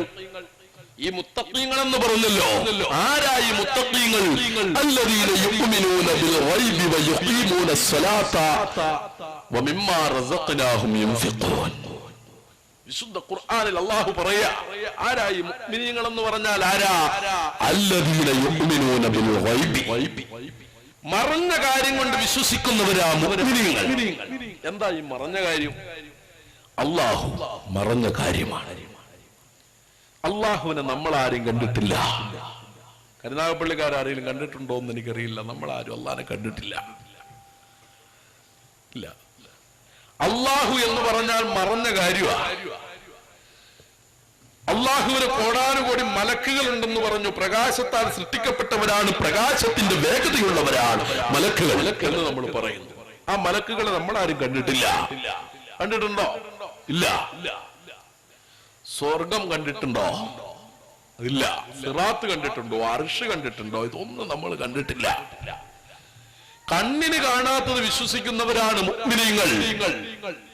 അള്ളാഹുവിനെ കാണാതെ തന്നെ അള്ളാഹുവിൽ അടിയുറച്ച് വിശ്വസിക്കുക, അതാണ് ഒരു സത്യവിശ്വാസികളുടെ ഒന്നാമത്തെ ലക്ഷണം. അള്ളാഹുവിനെ കാണാതെ തന്നെ അള്ളാഹുവിൽ അടിയുറച്ച് വിശ്വസിക്കുക. ദൈവത്തെ നമ്മളാരും കണ്ടിട്ടില്ല. നമ്മയൊക്കെ സൃഷ്ടിച്ചു പരിപാലിച്ചു പോറ്റുന്ന അള്ളാഹു റബ്ബുൽ ഇസ്സത്തിനെ നമ്മൾ ആരും കണ്ടിട്ടില്ല. പക്ഷേ അള്ളാഹു അല്ലാതെ ആരാധനക്കർഹൻ മറ്റൊരു ഇലാഹില്ല എന്ന് നമ്മൾ പറയുന്നു. നമ്മളിങ്ങനെ പറയുന്നേ ഉള്ളൂ, നമ്മുടെ ആരുടെയും ഹൃദയത്തിൽ ഉറച്ചിട്ടില്ല. പക്ഷേ കണ്ണിന് കാണാത്ത റബ്ബിൽ അടിയുറച്ചു വിശ്വസിച്ചുകൊണ്ട് റബ്ബിന്റെ തൃപ്തിക്ക് വേണ്ടി ജീവിക്കുന്നവരാണ് യഥാർത്ഥ മുഅ്മിനീങ്ങൾ. നമ്മുടെ മുൻഗാമികളുടെ വിശ്വാസം എന്ന് പറഞ്ഞാൽ നമ്മുടെ വിശ്വാസം പോലെയല്ല. നമ്മൾ അശ്ഹദു അല്ലാ ഇലാഹ ഇല്ലല്ലാഹ്, ആരാധനക്കർഹൻ അല്ലാഹു അല്ലാതെ മറ്റൊരു ഇലാഹില്ല എന്ന് പറഞ്ഞാൽ ഇല്ല. പക്ഷേ നമ്മുടെ ഹൃദയത്തിൽ ആ നാവ് കൊണ്ട് നമ്മൾ അങ്ങ് പറഞ്ഞൊഴിവാക്കുന്നു എന്നതൊഴിച്ചാൽ ഹൃദയത്തിൽ അത് ഉറച്ചിട്ടില്ല. അതുകൊണ്ടാണ് നമ്മുടെ മുൻഗാമികളായ ആളുകളുടെ വിശ്വാസത്തിന്റെ 4/1 ഭാഗം വിശ്വാസം നമുക്കില്ല എന്ന് പറയുന്നത്. എന്തിനേറെ കൊച്ചു കുട്ടികളുണ്ടല്ലോ, ആ കുട്ടികളുടെ വിശ്വാസം പോലും നമുക്കില്ല. ആ കാലഘട്ടത്തിൽ ജീവിച്ചിരുന്ന 10ഉം 13ഉം വയസ്സുള്ള ചെറിയ കുട്ടികളുടെ ഹൃദയത്തിൽ അള്ളാഹു എങ്ങനെയാ പതിഞ്ഞത്, അള്ളാന്റെ റസൂൽ എങ്ങനെയാ പതിഞ്ഞത്, അതിന്റെ 4/1 ഭാഗം വിശ്വാസം നമുക്കില്ല. നിങ്ങൾക്കറിയോ, സമൂറത്തുബിന് ജുന്ദബ, റാഫിഅബിന് ഖുദൈദ് എന്ന് പറയുന്ന 2 കുട്ടികൾ അള്ളാന്റെ റസൂല് യുദ്ധത്തിൽ പങ്കെടുക്കാനുള്ള ആളുകളുടെ പേരുകൾ ഇങ്ങനെ ലിസ്റ്റിൽ എഴുതി തയ്യാറാക്കിക്കൊണ്ടിരിക്കുകയാ. അങ്ങനെ പേരെഴുതി ഇങ്ങനെ ലിസ്റ്റ് തയ്യാറാക്കിക്കൊണ്ടിരിക്കുമ്പോൾ ഓരോ സഹാബാക്കളുടെ അരികിൽ വന്നുകൊണ്ട് അവരോട് പേര് ചോദിച്ച് അവരുടെ പേരിങ്ങനെ രേഖപ്പെടുത്തിക്കൊണ്ടിരിക്കുമ്പോൾ എന്തിനു വേണ്ടിയിട്ടാ പേര്? തേങ്ങാച്ചോറ് കൊടുക്കാൻ വേണ്ടിയിട്ടല്ല, അല്ലെങ്കിൽ മറ്റെന്തെങ്കിലും ആനുകൂല്യം കൊടുക്കാൻ വേണ്ടിയിട്ടല്ല, മറിച്ച് യുദ്ധത്തിന് പോകാൻ വേണ്ടിയിട്ട് തയ്യാറാകുന്നവരുടെ പേര് ഓരോ സഹാബത്തിന്റെ അരികിൽ വന്നുകൊണ്ട് അവരോട് പേര് ചോദിച്ച് പ്രവാചകൻ രേഖപ്പെടുത്തിക്കൊണ്ടിരിക്കുമ്പോൾ ഒരു കുട്ടി അള്ളാന്റെ റസൂലിന്റെ അരികിലേക്ക് വരികയാ. 13 വയസ്സുള്ള ഒരു പിഞ്ചുബാലൻ, സമൂറത്തുബിന് ജുന്ദബ എന്ന് പറയുന്ന പിഞ്ചുബാലൻ അള്ളാന്റെ റസൂലിന്റെ അരികിലേക്ക് വന്നുകൊണ്ട് മഹാനായ പ്രവാചകനോട് പറയുന്നു, അസ്സലാമു അലൈക യാ റസൂലല്ലാഹ്. അള്ളാന്റെ റസൂലിന്റെ മുഖത്ത് നോക്കിക്കൊണ്ട് ആ കുഞ്ഞ് സലാം പറഞ്ഞിട്ട് നബിയോട് പറയുന്നു, പ്രവാചകരെ, അന്ന് യുദ്ധത്തിന് വേണ്ടി പോകാൻ തയ്യാറെടുക്കുന്നവരുടെ പേരുകൾ രേഖപ്പെടുത്തിക്കൊണ്ടിരിക്കുകയാണല്ലോ. യാ റസൂലല്ലാഹ്, എനിക്കും യുദ്ധത്തിന് വേണ്ടി വരാൻ ആഗ്രഹമുണ്ട്, അതുകൊണ്ട് എന്റെ പേര് കൂടെ രേഖപ്പെടുത്തണേ റസൂലേ. അള്ളാന്റെ റസൂലിന്റെ അരികിൽ വന്നുകൊണ്ട് 13 വയസ്സുള്ള ഈ കുട്ടി പറഞ്ഞപ്പോൾ അള്ളാന്റെ റസൂൽ ആ കുട്ടിയെ ആകമാനമൊന്ന് നോക്കുകയാണ്. 13 വയസ്സേ ഉള്ളൂ, ഒരു മെലിഞ്ഞ കുട്ടിയാണ്, തീരെ ചെറിയ കുട്ടിയാണ്. ആ കുട്ടിയോട് അള്ളാന്റെ റസൂൽ ഒരു ചെറുപുഞ്ചിരിയോടെ പറഞ്ഞു, പൊന്നുമോനെ, നീ 13 വയസ്സല്ലേ ഉള്ളൂ, നീ ആള് ചെറുതല്ലേ, നീ യുദ്ധത്തിന് വരണ്ട മോനെ. അള്ളാന്റെ റസൂൽ ആ കുഞ്ഞിനോട് പറഞ്ഞപ്പോൾ ആ കുട്ടി പറഞ്ഞു, യാ റസൂലല്ലാഹ്, എനിക്കും യുദ്ധത്തിന് വരണം നബിയേ. അള്ളാഹുവിന്റെ ദീനിന്റെ നിലനിൽപ്പിന് വേണ്ടി, പോരാട്ടത്തിന് വേണ്ടി രണാങ്കണത്തിലേക്ക് ഇറങ്ങുന്ന ഇവരോടൊപ്പം, ഈ സഹാബാക്കളോടൊപ്പം രണാങ്കണത്തിലേക്ക് വരാൻ എനിക്കും ആഗ്രഹമുണ്ട് നബിയേ. എനിക്കും യുദ്ധം ചെയ്യണം നബിയേ, എനിക്കും ശത്രുക്കളുമായി പോരാട്ടത്തിൽ ഏർപ്പെടണം നബിയേ, എനിക്കും സ്വർഗത്തിൽ കിടക്കണം നബിയേ, എനിക്കും രക്തസാക്ഷിത്വം വഹിക്കണം നബിയേ എന്ന് പറഞ്ഞ അള്ളാന്റെ റസൂലിന്റെ മുമ്പിൽ നിന്നുകൊണ്ട് സമൂറത്തുബിന് ജുന്ദബ എന്ന് പറയുന്ന 13 വയസ്സുള്ള കുട്ടി അള്ളാന്റെ റസൂലിനോട് പറഞ്ഞപ്പോൾ പ്രവാചകൻ പറഞ്ഞു, വേണ്ട മോനെ, നിനക്ക് 13 വയസ്സേ ഉള്ളൂ, അതുകൊണ്ട് നീ വരണ്ട. റസൂലുള്ളാഹി പറഞ്ഞപ്പോ ആ കുട്ടി പറഞ്ഞു, നബിയെ, എനിക്ക് അമ്പ് ചെയ്യാൻ അറിയാം, യുദ്ധം നടക്കുമ്പോ ഞാൻ എവിടെയെങ്കിലും മാറി നിന്നുകൊണ്ട് അമ്പ് ചെയ്തുകൊള്ളാം, അതുകൊണ്ട് അതിനെങ്കിലും എന്നെ ഒന്ന് കൊണ്ടുപോകും എന്ന് പറഞ്ഞുകൊണ്ട് ഈ കുട്ടി റസൂലുള്ളാഹിനെ വിടാൻ ഭാവമില്ല. അള്ളാന്റെ റസൂല് പറഞ്ഞു, വേണ്ട മോനെ, നീ വരണ്ട, നീ ചെറിയ കുട്ടിയാതുകൊണ്ട് നീ വരണ്ട എന്ന് പ്രവാചകൻ പറഞ്ഞപ്പോൾ പെട്ടെന്ന് സമൂറത്തുബിന് ജുന്ദബ അള്ളാന്റെ റസൂലിനോട് ചോദിക്കുക, നബിയേ, എനിക്ക് 13 വയസ്സേ ഉള്ളൂ, ഞാൻ ചെറുതാണ്, അതുകൊണ്ടാണല്ലോ എന്നെ യുദ്ധത്തിന് വേണ്ടി കൊണ്ടുപോകാത്തത്. എന്നാൽ എന്റെ അതേ പ്രായം തന്നെയുള്ള റാഫിഅബിന് ഖുദൈജിന്റെ പേര് അങ്ങയുടെ ലിസ്റ്റിലുണ്ടല്ലോ. സമൂറത്തുബിന് ജുന്ദബായ്ക്ക് 13 വയസ്സുള്ളത് കൊണ്ട് ആണല്ലോ എന്നെ യുദ്ധത്തിൽ നിന്ന് ഒഴിവാക്കുന്നത്. എന്നാൽ എന്റെ അതേ പ്രായം തന്നെയുള്ള റാഫിഅബിന് ഖുദൈജിന്റെ പേര് അങ്ങയുടെ ലിസ്റ്റിലുണ്ടല്ലോ. അള്ളാന്റെ റസൂൽ ചോദിച്ചു, എന്ത്, നിന്റെ അതേ പ്രായം തന്നെയുള്ള ആളുടെ പേരെന്റെ ലിസ്റ്റിലുണ്ടെന്നോ? അതേ നബി, അങ്ങ് ആ ലിസ്റ്റ് ഒന്ന് പരിശോധിക്കുക. അള്ളാന്റെ റസൂൽ ലിസ്റ്റ് നോക്കുമ്പോൾ അതിൽ കിടക്കുന്നു റാഫിഅ ഇബ്നു ഖുദൈജ്. ഉടൻ തന്നെ പ്രവാചകൻ പേര് വിളിച്ചു, ആരായി റാഫിഅ? ഉടൻ തന്നെ ഒരു കുട്ടി അള്ളാന്റെ റസൂലിന്റെ മുമ്പിലേക്ക് ഇറങ്ങി വന്നു. റാഫിഅ ഇബ്നു ഖുദൈജ്, ഞാനാണ് നബിയെ റാഫിഅ.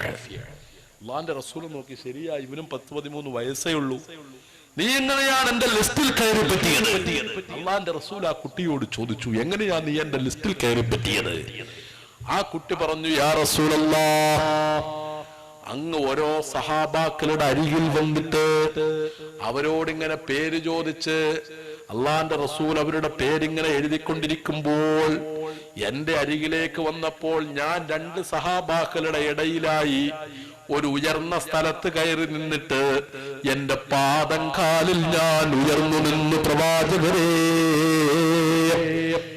ഞാൻ അങ്ങനെ 2 സഹാബാക്കളുടെ ഇടയിൽ കയറി ഒരു ഉയർന്ന സ്ഥലത്ത് എന്റെ 2 പാദംകാലിൽ ഞാൻ ഇങ്ങനെ ഉയർന്നു നിന്നപ്പോൾ അങ്ങ് വിചാരിച്ചു ഞാനും ഒരു മുതിർന്ന ആളാണെന്ന് വിചാരിച്ച് എന്റെ പേരും ചോദിച്ച് എഴുതിക്കൊണ്ടുപോയി. അങ്ങനെയാണ് എന്റെ പേര് അങ്ങയുടെ ലിസ്റ്റിൽ വന്നത്. അതുകൊണ്ട് യാ റസൂലല്ലാഹ്, യുദ്ധത്തിന് പോകാനുള്ളവരുടെ കൂട്ടത്തിൽ അങ്ങന്റെ പേരെഴുതിയപ്പോൾ അള്ളാഹു അത് സ്വീകരിച്ചു പോയി. അതുകൊണ്ട് ഇനി എന്നെ ഒഴിവാക്കില്ലേ റസൂലേ, എന്നെ തഴയല്ലേ പ്രവാചകരേ. റാഫിഅ ഇബ്നു ഖുദൈജ് റസൂലുള്ളാഹിനോട് പറയാ, അങ്ങ് പേരെഴുതിയപ്പോ തന്നെ അള്ളാഹു അത് സ്വീകരിച്ചിട്ടുണ്ട്, അതുകൊണ്ട് ഇനി എന്നെ ഒഴിവാക്കരുത്. റസൂലുള്ളാഹി നോക്കുമ്പോ റാഫിഅ അല്പം വണ്ണമൊക്കെ ഉള്ള കുട്ടിയാ. ഒരാളോട് അത്യാവശ്യം പിടിച്ചു നിൽക്കാനൊക്കെ പറ്റും, മൽപ്പിടുത്തം നടത്തിയാലും പിടിച്ചു നിൽക്കാനൊക്കെ പറ്റുന്ന ഒരു കുട്ടിയാണ് റാഫിഅ. അതുകൊണ്ട് റസൂലുള്ളാഹി പറഞ്ഞു, ഏതായാലും നിന്റെ പേരെഴുതിയതല്ലേ, നീ ഒരു അത്യാവശ്യം ഒരാളായിട്ടൊക്കെ പിടിച്ചു നിൽക്കാനൊക്കെ പറ്റും, അതുകൊണ്ട് എന്തായാലും റാഫിഅ ഇരിക്കട്ടെ എന്ന് പറഞ്ഞു. റാഫിയന്റെ പേര് അതുപോലെ തന്നെ ആകട്ടെ എന്ന് പറഞ്ഞപ്പോ സമൂറത്തോടി വന്ന്, നബിയെ, എന്നാ പിന്നെ എന്നെ കൂടെ കൊണ്ടുപോയിക്കൂടെ? ഇതെന്തിനായി കുട്ടികൾ മത്സരിക്കുന്നത്? ഇന്ത്യ പാകിസ്ഥാൻ ക്രിക്കറ്റ് കാണാൻ വേണ്ടിയിട്ടല്ല കുട്ടികൾ മത്സരിക്കുന്നത്. ഇന്നലെ ഭയങ്കര അരങ്ങായിരുന്നല്ലോ അല്ലെ? ഇന്ത്യ പാകിസ്ഥാൻ ക്രിക്കറ്റ് കളിയായിരുന്നു ഇന്നലെ. എല്ലാവർക്കും ഉറക്കമില്ലായിരുന്നു. പാകിസ്ഥാനും ഇന്ത്യയും തമ്മിലുള്ള ക്രിക്കറ്റ് കളി കാരണം എല്ലാവർക്കും എല്ലാം ഉപേക്ഷിച്ച്, വീടും വേണ്ട കൂടും വേണ്ട, കരുനാഗപ്പള്ളി ഭാഗത്തൊക്കെ കടകളൊക്കെ ഇന്നലെ നേരത്തെ അടച്ചു എന്ന് അറിയുന്നത് ക്രിക്കറ്റ് കളി കാണാൻ വേണ്ടിയിട്ട്. ആലപ്പുഴ ഭാഗത്തും കായംകുളം ഭാഗത്തും ഒക്കെ കടകളൊക്കെ ഇങ്ങനെ നേരത്തെ അടച്ചു. എന്താണ്? കളി കാണാൻ വേണ്ടി. ഫുട്ബോൾ കളിയായാലും ക്രിക്കറ്റ് കളിയായാലും ഇതിലിങ്ങനെ നമ്മുടെ ചെറുപ്പക്കാരൊക്കെ ഇങ്ങനെ ഭ്രമിച്ചു പോയിരിക്കുക. വിശുദ്ധ ഖുർആനിൽ അല്ലാഹു പറഞ്ഞില്ലേ? എന്താ പറഞ്ഞത്? മുഅ്മിനീങ്ങളെ പറ്റി അല്ലാഹു പറഞ്ഞത് എന്താ? ഖദ് അഫ്ലഹൽ മുഅ്മിനൂൻ അല്ലദീന ഹും ഫീ സ്വലാത്തിഹിം ഖാശിഊൻ വല്ലദീന ഹും അനിൽ ലഗ്വി മുഅ്രിദൂൻ. അല്ലാഹു വിശുദ്ധ ഖുർആനിൽ എന്താ പറഞ്ഞത്? നിശ്ചയം സത്യവിശ്വാസികൾ വിജയിച്ചിരിക്കുന്നു. എങ്ങനെയുള്ള സത്യവിശ്വാസികളാ? അല്ലദീന ഹും ഫീ സ്വലാത്തിഹിം ഖാശിഊൻ, അവരുടെ നിസ്കാരത്തിൽ അവർക്ക് ഭയഭക്തിയുണ്ട്. ആ വിഷയം പിന്നെ നമുക്ക് സംസാരിക്കാം. രണ്ടാമത്തേത് ഏതാണ്? വല്ലദീന ഹും അനിൽ ലഗ്വി മുഅ്രിദൂൻ, അവര് എല്ലാ വിനോദങ്ങളിൽ നിന്ന് ഒഴിഞ്ഞു നിൽക്കുന്ന സത്യവിശ്വാസികളുണ്ടല്ലോ, കളികള് അതുപോലെയുള്ള കാര്യങ്ങളിൽ നിന്നൊക്കെ ഒഴിഞ്ഞു നിൽക്കുന്നവർ, അവരും വിജയിച്ചിരിക്കുന്നു എന്നാണ് പറഞ്ഞത്. ഇത് അല്ലാഹു പറഞ്ഞത് എന്താ? അന്ന് 1400 വർഷങ്ങൾക്ക് മുമ്പ് അന്ന് ക്രിക്കറ്റ് കളിയൊന്നുമില്ല, അന്ന് ഫുട്ബോൾ കളിയില്ല, അന്ന് ഇതുപോലെയുള്ള ഒരു കളിയില്ല, ടെന്നീസോ ഇതൊന്നുമില്ല. പക്ഷേ അല്ലാഹു റബ്ബുൽ ഇസ്സത്ത് 2011 ഇവിടെ നടന്നുകൊണ്ടിരിക്കുന്ന കളികളൊക്കെ അല്ലാഹു റബ്ബുൽ ഇസ്സത്ത് മുൻകൂട്ടി കണ്ടു. ഇനി വരാൻ പോകുന്ന കാലഘട്ടത്തിൽ എന്തെല്ലാം ഇവിടെ നടക്കാൻ പോകുന്നു ഇതൊക്കെ മുൻകൂട്ടി കണ്ടു.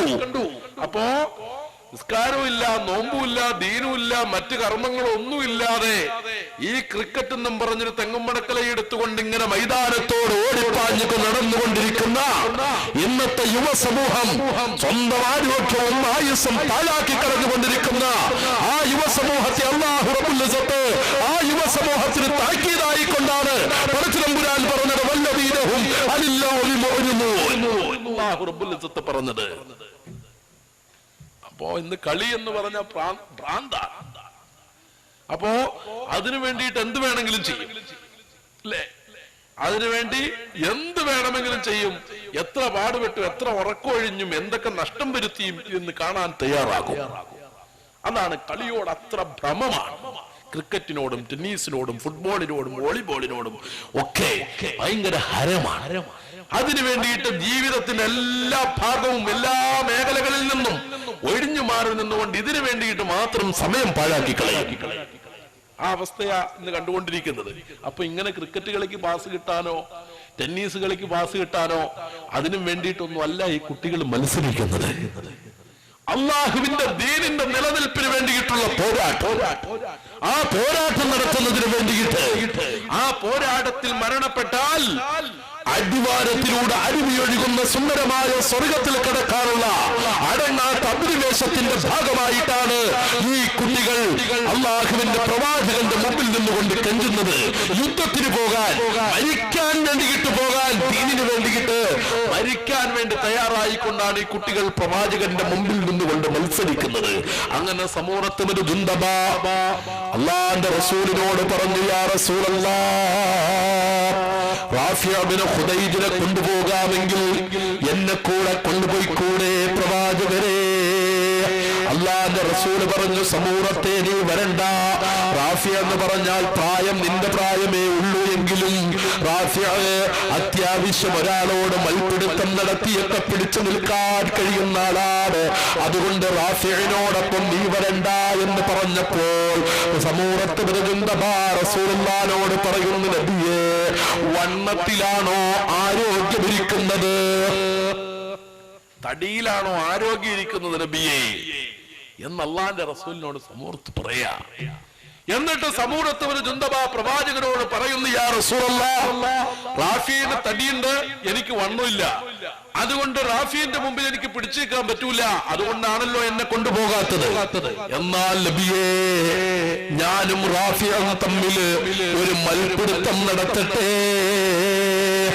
ആ മൽപിടുത്തത്തിൽ ഞാൻ വിജയിച്ചാൽ എന്നെ കൊണ്ടുപോകുമോ? അള്ളാഹുവിന്റെ റസൂലിനോട് ചോദിച്ചപ്പോൾ മഹാനായ പ്രവാചകൻ പറഞ്ഞു, എന്നാൽ ഒരു മൽപിടുത്തം നടക്കട്ടെ, ആ മൽപിടുത്തത്തിൽ വിജയിച്ചാൽ കൊണ്ടുപോകാമെന്ന് പ്രവാചകൻ പറഞ്ഞപ്പോൾ സമൂഹത്ത് ജുന്ദബായും റാഫിഅബിനും ഖുദൈജും കൂടെ ഒരു മൽപിടുത്തത്തിന് വേണ്ടിയിട്ട് തയ്യാറാകുകയാണ്. അവരതാ ഇറങ്ങുകയാണ്. സമൂഹത്ത് എന്ന് പറഞ്ഞ മെലിഞ്ഞ കുട്ടിയും റാഫിഅ എന്ന് പറയുന്ന വണ്ണമുള്ള കുട്ടിയും തമ്മിൽ മൽപിടുത്തം തുടങ്ങുകയാണ്. സഹാബാക്കളൊക്കെ വീർപ്പടക്കി നോക്കി നിൽക്കുകയാണ്.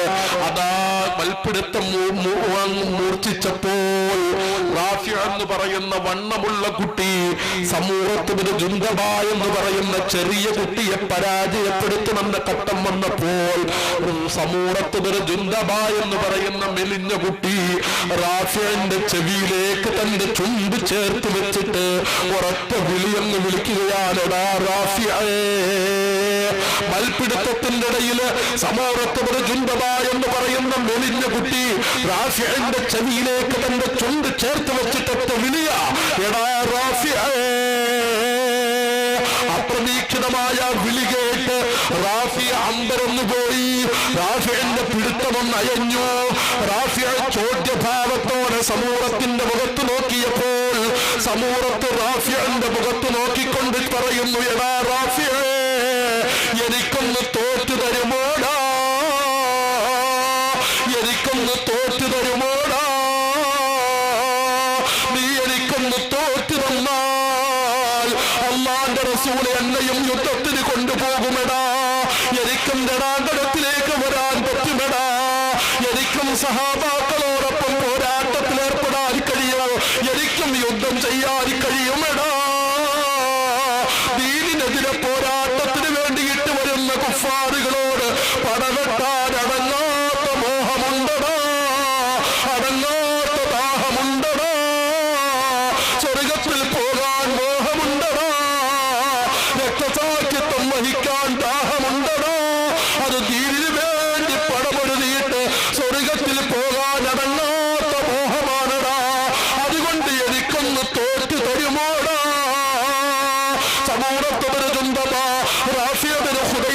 ചെവിയിലേക്ക് തന്റെ ചുണ്ട് ചേർത്ത് വെച്ചിട്ട് ചോദിച്ചപ്പോൾ റാഫി ഇബ്നു ഖുദൈജ് തോറ്റു കൊടുക്കുകയാണ്. റാഫി ഇബ്നു ഖുദൈജ് സമൂറത്ത് ഇബ്നു ജുന്ദബായിക്ക് തോറ്റു കൊടുത്തു. അവസാന സമൂറത്ത് റാഫിയെ മലർത്തിയടിച്ച് റാഫിയുടെ നെഞ്ചത്ത് കയറി ഇരുന്നിട്ട് അള്ളാന്റെ റസൂലിനോട് ചോദിച്ചു, നബിയേ ഇനി എന്നെ കൊണ്ടുപോകൂലേ? അങ്ങനെ സമൂറത്തും റാഫിയും കൂടെ യുദ്ധത്തിന് പോയി. ആ ചരിത്രം ഇനിയുമുണ്ട്. രണാങ്കണത്തിൽ വെച്ചവര് ചെയ്ത കുറെ കാര്യങ്ങളൊക്കെ അത് വിശദീകരിക്കാൻ സമയമില്ല. ഈ കുട്ടികളെ ഇതിന് പ്രേരിപ്പിച്ചതെന്താ? ചെറുപ്പകാലത്ത് തന്നെ അവരുടെ ഹൃദയത്തിൽ ഉറച്ച വിശ്വാസമുണ്ടല്ലോ, അല്ലാഹുവിലുള്ള അടിയുറച്ച വിശ്വാസം, ലാ ഇലാഹ ഇല്ലല്ലാഹ് എന്ന വിശുദ്ധമായ കലിമത്ത് തൗഹീദിൽ അധിഷ്ഠിതമായ വിശ്വാസം. ആ വിശ്വാസമാണ് അവരെ ഇതിനു വേണ്ടിയിട്ട് പ്രേരിപ്പിച്ചത്. ആ വിശ്വാസത്തിന്റെ ഭാഗമായിട്ടാണ് അവർ രണാങ്കണത്തിലേക്ക് ഇറങ്ങാൻ വേണ്ടിയിട്ട് അവർ തയ്യാറായത്. അതിന് വേണ്ടിയിട്ടാണ് അവർ മത്സരിച്ചത്. അപ്പോഴൊക്കെ അവരുടെ ഹൃദയത്തിൽ അല്ലാഹുവിന്റെ ദീന, മഹാനായ അഷ്റഫുൽ ഖൽഖ് മുഹമ്മദ് മുസ്തഫ സല്ലല്ലാഹു അലൈഹി വസല്ലമ തങ്ങളോടുള്ള ആ സ്നേഹവും താല്പര്യവും പ്രതിബദ്ധതയും പ്രവാചകന്റെ വാക്കുകളിലുള്ള വിശ്വാസവും ഒക്കെയാണ് അവരെ രണാങ്കണത്തിലേക്ക് ഇറങ്ങാൻ അവർക്ക് പ്രേരണ നൽകിയത്. എന്നാൽ നമുക്ക് നമ്മുടെ ഹൃദയത്തിൽ ഈ വിശ്വാസത്തിന്റെ 4/1 ഭാഗം വിശ്വാസമുണ്ടോ? ഒരു ചെറിയ പ്രതിസന്ധി ഘട്ടം വരുമ്പോൾ നമ്മൾ തളർന്നു പോകില്ലേ? അള്ളാഹുവിന്റെ ദീനിന്റെ വിഷയത്തിൽ ഉറച്ചു നിൽക്കാനും ഉറച്ചു വിശ്വസിക്കാനും നമ്മൾ തയ്യാറുണ്ടോ? അങ്ങനെ ഉറച്ചു വിശ്വസിക്കുന്നവർക്ക് യാതൊരു പ്രശ്നമില്ല എന്ന് അല്ലാഹു റബ്ബുൽ ഇസ്സത്ത് തന്നെ നമുക്ക് വാഗ്ദാനം നൽകുകയാ. വഅദല്ലാഹുൽ ലദീന ആമനൂ മിൻകും വഅമിലുസ് സാലിഹാത്തി ലയസ്തഖ്ലിഫന്നഹും ഫിൽ അർളി കമസ്തഖ്ലഫൽ ലദീന മിൻ ഖബ്ലിഹിം വലയുമക്കിനന്ന ലഹും ദീനഹുൽ ലദീ ഇർതലാ ലഹും വലയുബദ്ദിലന്നഹും മിൻ ബഅദി ഖൗഫിഹിം അംനാ. വിശുദ്ധ ഖുർആനിൽ അല്ലാഹു റബ്ബുൽ ഇസ്സത്ത് പറയാ, സത്യമാർഗത്തിൽ ഉറച്ചു നിൽക്കുന്നവരുണ്ടല്ലോ, അല്ലാഹുവിൽ അടിയുറച്ച് വിശ്വസിക്കുകയും അല്ലാഹുവിന്റെ ദീനിൽ ഉറച്ചു നിൽക്കുകയും ചെയ്യുന്ന ആളുകൾക്ക് അല്ലാഹു റബ്ബുൽ ഇസ്സത്ത് ദുനിയാവിൽ വെച്ച് തന്നെ അവന് 3 കാര്യം അല്ലാഹു ഓഫർ ചെയ്യുകയാ. എന്താ? ഒന്ന്, ലയസ്തഖ്ലിഫന്നഹും ഫിൽ അർളി, ദുനിയാവിൽ അല്ലാഹുവിന് ഖിലാഫത്ത് നൽകും, അധികാരം നൽകും. അല്ലാഹുവിന്റെ ദീനിന്റെ മാർഗത്തിൽ ഉറച്ചു നിൽക്കുന്നവര് ദുനിയാവിൽ വെച്ച് തന്നെ അല്ലാഹു എന്ത് ഖിലാഫത്ത് നൽകും. കമസ്തഖ്ലഫല്ലദീന മിൻ ഖബ്ലിഹിം, മുൻഗാമികൾക്ക് ഖിലാഫത്ത് നൽകിയതുപോലെ, അധികാരം നൽകിയതുപോലെ അല്ലാഹു പറയാ, വലയുമക്കിനന്ന ലഹും ദീനഹുൽ ലദീ ഇർതലാ ലഹും വലയുബദ്ദിലന്നഹും മിൻ ബഅദി ഖൗഫിഹിം അംനാ. പിന്നെ 2 കാര്യങ്ങളും കൂടി അല്ലാഹു ഓഫർ ചെയ്യുക. എന്താ? വലയുമക്കിനന്ന ലഹും ദീനഹുൽ ലദീ ഇർതലാ ലഹും, അല്ലാഹു തൃപ്തിപ്പെട്ട മതത്തിൽ അല്ലാഹു അവർക്ക് സ്വാധീനം നൽകും. മൂന്നാമതായിട്ടോ വലയുബദ്ദിലന്നഹും മിൻ ബഅദി ഖൗഫിഹിം അംനാ, അവരുടെ ഭയപ്പാടിന് ശേഷം അല്ലാഹു അവർക്ക് നിർഭയത്വം നൽകും. എല്ലാ ആപത്തിൽ നിന്നും, എല്ലാ അപകടങ്ങളിൽ നിന്നും, എല്ലാ പ്രതിസന്ധിയിൽ നിന്നും അല്ലാഹു അവർക്ക് നിർഭയത്വം നൽകും. അല്ലാഹുവിന്റെ ദീനിന്റെ മാർഗത്തിൽ ഉറച്ചു നിൽക്കുന്നവർ, അല്ലാഹുവിൽ അടിയുറച്ച് വിശ്വസിക്കുന്നവർ, അവരെ അല്ലാഹു കൈവിടിയില്ല. നിങ്ങൾക്കറിയില്ലേ 7 യുവാക്കളെ വിശുദ്ധ ഖുർആനിൽ ഒരു സൂറത്ത് തന്നെയുണ്ട്, അസ്ഹാബുൽ ഖഹഫ്, ഗുഹാവാസികൾ. വിശുദ്ധ ഖുർആനിൽ അവരെ പറ്റി വളരെ വ്യക്തമായി അല്ലാഹു പ്രതിപാദിക്കുന്നു. ദഖിയാനൂസ് എന്ന് പറയുന്ന ഒരു രാജാവ് രാജ്യം ഭരിച്ചുകൊണ്ടിരിക്കുന്നു. ഇതൊക്കെ രാജാവ് എന്നൊക്കെ പറഞ്ഞാൽ നിങ്ങൾ തുടങ്ങുമ്പോൾ നിങ്ങൾ ബാലരമേലെ പൂമ്പാറ്റയിലെയോ കഥ പറയാന്ന് വിചാരിക്കണ്ട. ഇത് വിശുദ്ധ ഖുർആൻ പറഞ്ഞ സംഭവമാണ്. ദഖിയാനൂസ് എന്ന് പറയുന്ന ഒരു രാജാവ് രാജ്യം ഭരിച്ചുകൊണ്ടിരിക്കുമ്പോൾ ആ രാജാവ് പറഞ്ഞിരുന്നത്, ഞാനാണ് ദൈവം, നിങ്ങൾ എല്ലാവരും എന്റെ മുമ്പിൽ സാഷ്ടാംഗം ചെയ്യണം എന്ന് പറയുന്ന ആളായിരുന്നു ആര്? ദഖിയാനൂസ്. ബഹുദൈവാരാധകനായിരുന്നു. അവസാനം ബഹുദൈവാരാധനയൊക്കെ വിട്ടിട്ട് അയാളെ ആരാധിക്കണമെന്ന നിലപാടിലേക്ക് എത്തിയ ആളായിരുന്നു ആര്? ദഖിയാനൂസ്. അങ്ങനെ ആളുകളൊക്കെ ഇയാളെ ഭയപ്പെട്ട്, ഇയാൾ ആക്രമിക്കുമല്ലോ എന്ന് ഭയപ്പെട്ട് എല്ലാവരും ഇയാളെ പിൻപറ്റാൻ തുടങ്ങി. അങ്ങനെ ഇയാളെ എതിർത്തുകൊണ്ടിരുന്ന, ഇയാളുടെ തമ്മാടിത്തരങ്ങളെ ചോദ്യം ചെയ്തുകൊണ്ടിരുന്ന, അയാളുടെ വിശ്വാസ പ്രമാണങ്ങളെ ചോദ്യം ചെയ്തുകൊണ്ടിരുന്ന, അയാൾ പ്രവർത്തിച്ചുകൊണ്ടിരിക്കുന്ന അനീതിയെ ചോദ്യം ചെയ്തുകൊണ്ടിരുന്ന 7 യുവാക്കളുണ്ടായിരുന്നു ആ നാട്ടിൽ. ആ 7 യുവാക്കളെ പറ്റി കേട്ടറിഞ്ഞ രാജാവ് അവരെ പിടിച്ചുകൊണ്ടുവന്ന് തടവിലിടാൻ വേണ്ടിയിട്ട് തന്റെ പടയാളികൾക്ക് ഉത്തരവ് കൊടുത്തു. അങ്ങനെ 7 യുവാക്കളെ തപ്പി പടയാളികളൊക്കെ ഇറങ്ങി. അവരിങ്ങനെ 7 യുവാക്കളെ തപ്പി ഇങ്ങനെ പോകുകയാ. പക്ഷെ യുവാക്കൾ ഇതെന്താ മുൻകൂട്ടി കണ്ടുകൊണ്ട് അവർ ആ നാട്ടിൽ നിന്ന് രക്ഷപ്പെട്ടു. യുവാക്കൾ ഇത് മുൻകൂട്ടി കണ്ടുകൊണ്ട് അവർ ആ നാട്ടിൽ നിന്ന് രക്ഷപ്പെട്ടു. അവരിങ്ങനെ രാത്രി ആ നാട്ടിൽ നിന്ന് പോകുകയാ. കയ്യിൽ കിട്ടുന്ന സാധനങ്ങളൊക്കെ എടുത്തുകൊണ്ട് അവരിങ്ങനെ പോകുന്നു. ഈസാ നബി അലൈഹിസ്സലാത്തു വസ്സലാമിൽ വിശ്വസിച്ചവരായിരുന്നു ഈ 7 യുവാക്കളും. അവരിങ്ങനെ കയ്യിൽ കിട്ടിയ സാധനമൊക്കെ എടുത്ത് ആ നാട്ടിൽ നിന്ന് ഇങ്ങനെ പോകുന്ന വഴിക്ക് അവരിങ്ങനെ നടന്നു പോകുമ്പോൾ രാത്രിയിൽ കിത്തുമീർ എന്ന് പറയുന്ന ഒരു പട്ടി അവരെ ഇങ്ങനെ പിന്തുടർന്നു. അവരിങ്ങനെ ഇടയ്ക്ക് ഇങ്ങനെ തിരിഞ്ഞു നോക്കി ഒരു പട്ടി ഇങ്ങനെ പുറകെ വരിക. പട്ടി ഇങ്ങനെ പുറകെ വരുന്നത് കണ്ടപ്പോൾ അവർ ആ പട്ടിയെ ഇങ്ങനെ ഓടിച്ചു. സാധാരണഗതിയിൽ നമ്മളിങ്ങനെ നടന്നു പോകുമ്പോൾ നമ്മുടെ പുറകെ ഒരു നായ വന്നാൽ നമ്മൾ എന്ത് ചെയ്യും? ഒന്നിനും നമ്മൾ ഓടും, അല്ലെങ്കിൽ പട്ടിയെ ഓടിക്കും. ഏതെങ്കിലും ഒന്ന് നമ്മൾ ചെയ്യും, അല്ലേ? ഇവര് പട്ടിയെ ഓടിച്ചു. പട്ടി എന്ത് ചെയ്താ പോവില്ല. ഇവര് എത്ര ആട്ടി ഓടിച്ചിട്ടും ഈ പട്ടി പോകാതെ വന്നപ്പോൾ അവസാനം ഇവർ വീണ്ടും ഇവരുടെ ക്ഷമയറ്റുന്ന രീതിയിൽ അവർ ആ നായയെ ഓടിക്കാൻ വേണ്ടി ശ്രമിച്ചപ്പോൾ അത്ഭുതമാ നായ അവരോട് പറയുന്നു, ഇന്നി ഉഹിബ്ബു അഹ്ബാബല്ലാഹ്. ആ പട്ടി അവരോട് പറയാ, ഞാൻ അള്ളാഹു ഇഷ്ടപ്പെടുന്നവരെ ഞാനും ഇഷ്ടപ്പെടുന്നു. ഈ നായ അവരോട് പറയുന്നു, അള്ളാഹ് ഇഷ്ടപ്പെടുന്നവരെ ഞാനും ഇഷ്ടപ്പെടുന്നു എന്ന് നായ പറയാ. അപ്പൊ ആ നായ നിസാര നായയല്ല. ആ നായക്ക് മനസ്സിലായി ഇവരാരാണ് എന്ന്. എന്ത് നായക്ക് മനസ്സിലായി? ഇത് നമുക്കൊരു പാഠമാണ്. കാരണം എന്താ? നാം വളരെ ഗൗരവമായിട്ട് ചിന്തിക്കുക. അള്ളാഹുവിന്റെ ദീനിന്റെ വിഷയത്തിൽ അടിയുറച്ചു നിൽക്കുന്നവർ, ദീനിന്റെ വിഷയത്തിൽ അണുവിട വിട്ടുവീഴ്ചകൾക്ക് ചെയ്യാൻ തയ്യാറാകാത്തവർ, ആ വിഷയത്തിൽ അടിയുറച്ച് നിലകൊള്ളുമ്പോൾ അവരെ കുഴപ്പക്കാര്, പ്രശ്നക്കാര്, മതമൗലികവാദികൾ, ഭീകരവാദികൾ, തീവ്രവാദികളെ എന്നൊക്കെ പറഞ്ഞ് ആക്ഷേപിച്ചവരെ ജയിലിലടക്കുന്ന വിഭാഗം ആ ദഖിയാനൂസ് രാജാവിനെ പോലെയുള്ള രാജാക്കന്മാര് ഇന്നും നമ്മുടെ രാജ്യത്ത് മരങ്ങു വാഴുന്നുണ്ട്. അപ്പോൾ ആ ദഖിയാനൂസിനെ പോലെയുള്ള രാജാക്കന്മാരൊക്കെ അടക്കി നമ്മുടെ രാജ്യം വാണുകൊണ്ടിരിക്കുമ്പോൾ നിരപരാധികളായ ആളുകളെ പിടിച്ച് ക്രൂരമായി പീഡിപ്പിക്കുകയും ആക്രമിക്കുകയും അവരെ കാരാഗ്രഹത്തിന്റെ കരിയും വഴിക്കകത്തിട്ട് അതിക്രൂരമായി പീഡിപ്പിക്കുകയും ഒക്കെ ചെയ്യുമ്പോൾ എന്റെ പ്രിയപ്പെട്ട സമുദായമേ, സമൂഹമേ, അതിനെതിരെ ശബ്ദിക്കാൻ ബാധ്യതയുള്ള നമ്മൾ അള്ളാഹുവിന്റെ ദീനിൽ അടിയുറച്ച് വിശ്വസിച്ചവർക്ക് വേണ്ടിയിട്ട് അവരോട് ഐക്യദാർഢ്യം പ്രഖ്യാപിക്കാൻ നമ്മൾ തയ്യാറായില്ല എങ്കിൽ ആ കിത്തുമീർ എന്ന് പറയുന്ന നായയെക്കാലം നമ്മൾ കഷ്ടമായി പോയില്ലേ, അനുവദിച്ചു പോയില്ലേ എന്ന് നമ്മൾ ചിന്തിക്കേണ്ടിയിരിക്കുന്നു. നമ്മളെക്കാളും മെച്ചം കിത്തുമീർ എന്ന് പറയുന്ന നായയല്ലേ? ആ നായക്ക് മനസ്സിലായല്ലോ അള്ളാഹുവിന്റെ ദീനിനോട് ഐക്യദാർഢ്യം പ്രഖ്യാപിച്ചവരെ, അള്ളാഹുവിന്റെ ദീനിന്റെ വിഷയത്തിൽ വിട്ടുവീഴ്ച ചെയ്യാത്തവരെ കിത്തുമീർ എന്ന് പറയുന്ന നായക്ക് മനസ്സിലായല്ലോ. ദഖിയാനൂസ് എന്ന് പറയുന്ന വൃത്തികെട്ട ബഹുദൈവ ആരാധകന്റെ മുമ്പിൽ ശിരസ് നമിക്കില്ല എന്ന് പ്രഖ്യാപിച്ചതിന്റെ പേരിലാണ് 7 യുവാക്കൾക്ക് സ്വന്തം നാട്ടിൽ നിന്ന് പോകേണ്ടി വന്നത്. ദഖിയാനൂസിന്റെ ക്രൂരതകളോട് സന്ധിയാകില്ല എന്ന് പ്രഖ്യാപിച്ചതിന്റെ പേരിലാണ്. ദഖിയാനൂസ് കാണിച്ചുകൊണ്ടിരിക്കുന്ന വൃത്തികേടുകൾക്ക് മൗനം പാലിക്കാൻ കഴിയാത്തതിന്റെ പേരിലാണ് 7 യുവാക്കൾക്ക് സ്വന്തം നാട്ടിൽ നിന്ന് ഓടിപ്പോകേണ്ടി വന്നത്.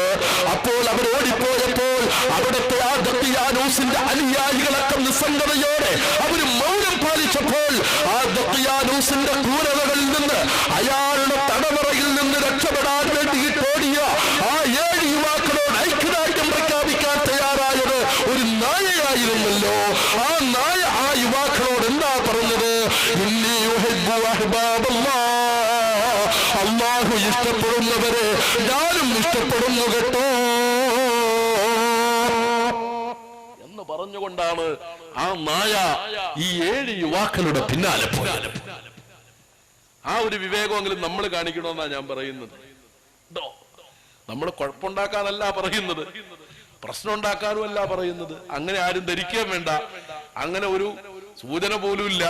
അല്ലെങ്കിൽ ഇവിടെ വർഗീയ ലഹളകൾ സൃഷ്ടിക്കാനും അല്ല പറയുന്നത്. നമ്മൾ മുസ്ലിമായി ജീവിക്കാനാ ഞാൻ പറയുന്നത്. ഏത് മതത്തിന്റെ ആളുകളായാലും ആ മതത്തിന്റെ നിയമങ്ങൾ പാലിച്ച് ജീവിച്ചാൽ ഒരു കുഴപ്പമില്ലല്ലോ. ആ മതത്തിന്റെ നിയമങ്ങൾ പ്രചരിപ്പിക്കുന്നതിൽ ഒരു കുഴപ്പമില്ലല്ലോ.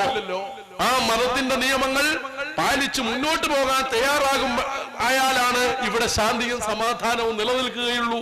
പക്ഷേ നമ്മെ സംബന്ധിച്ച് അതില്ലല്ലോ. നമ്മൾ രാഷ്ട്രീയ ലാഭത്തിനും സാമ്പത്തിക നേട്ടത്തിനും അല്ലെങ്കിൽ ഭൗതിക സുഖത്തിനും ഒക്കെ വേണ്ടി മതനിയമങ്ങളെയൊക്കെ ഇങ്ങനെ കാറ്റിൽ പറത്തി മോശമായ വഴിയിലൂടെ സഞ്ചരിച്ചുകൊണ്ടിരിക്കുക.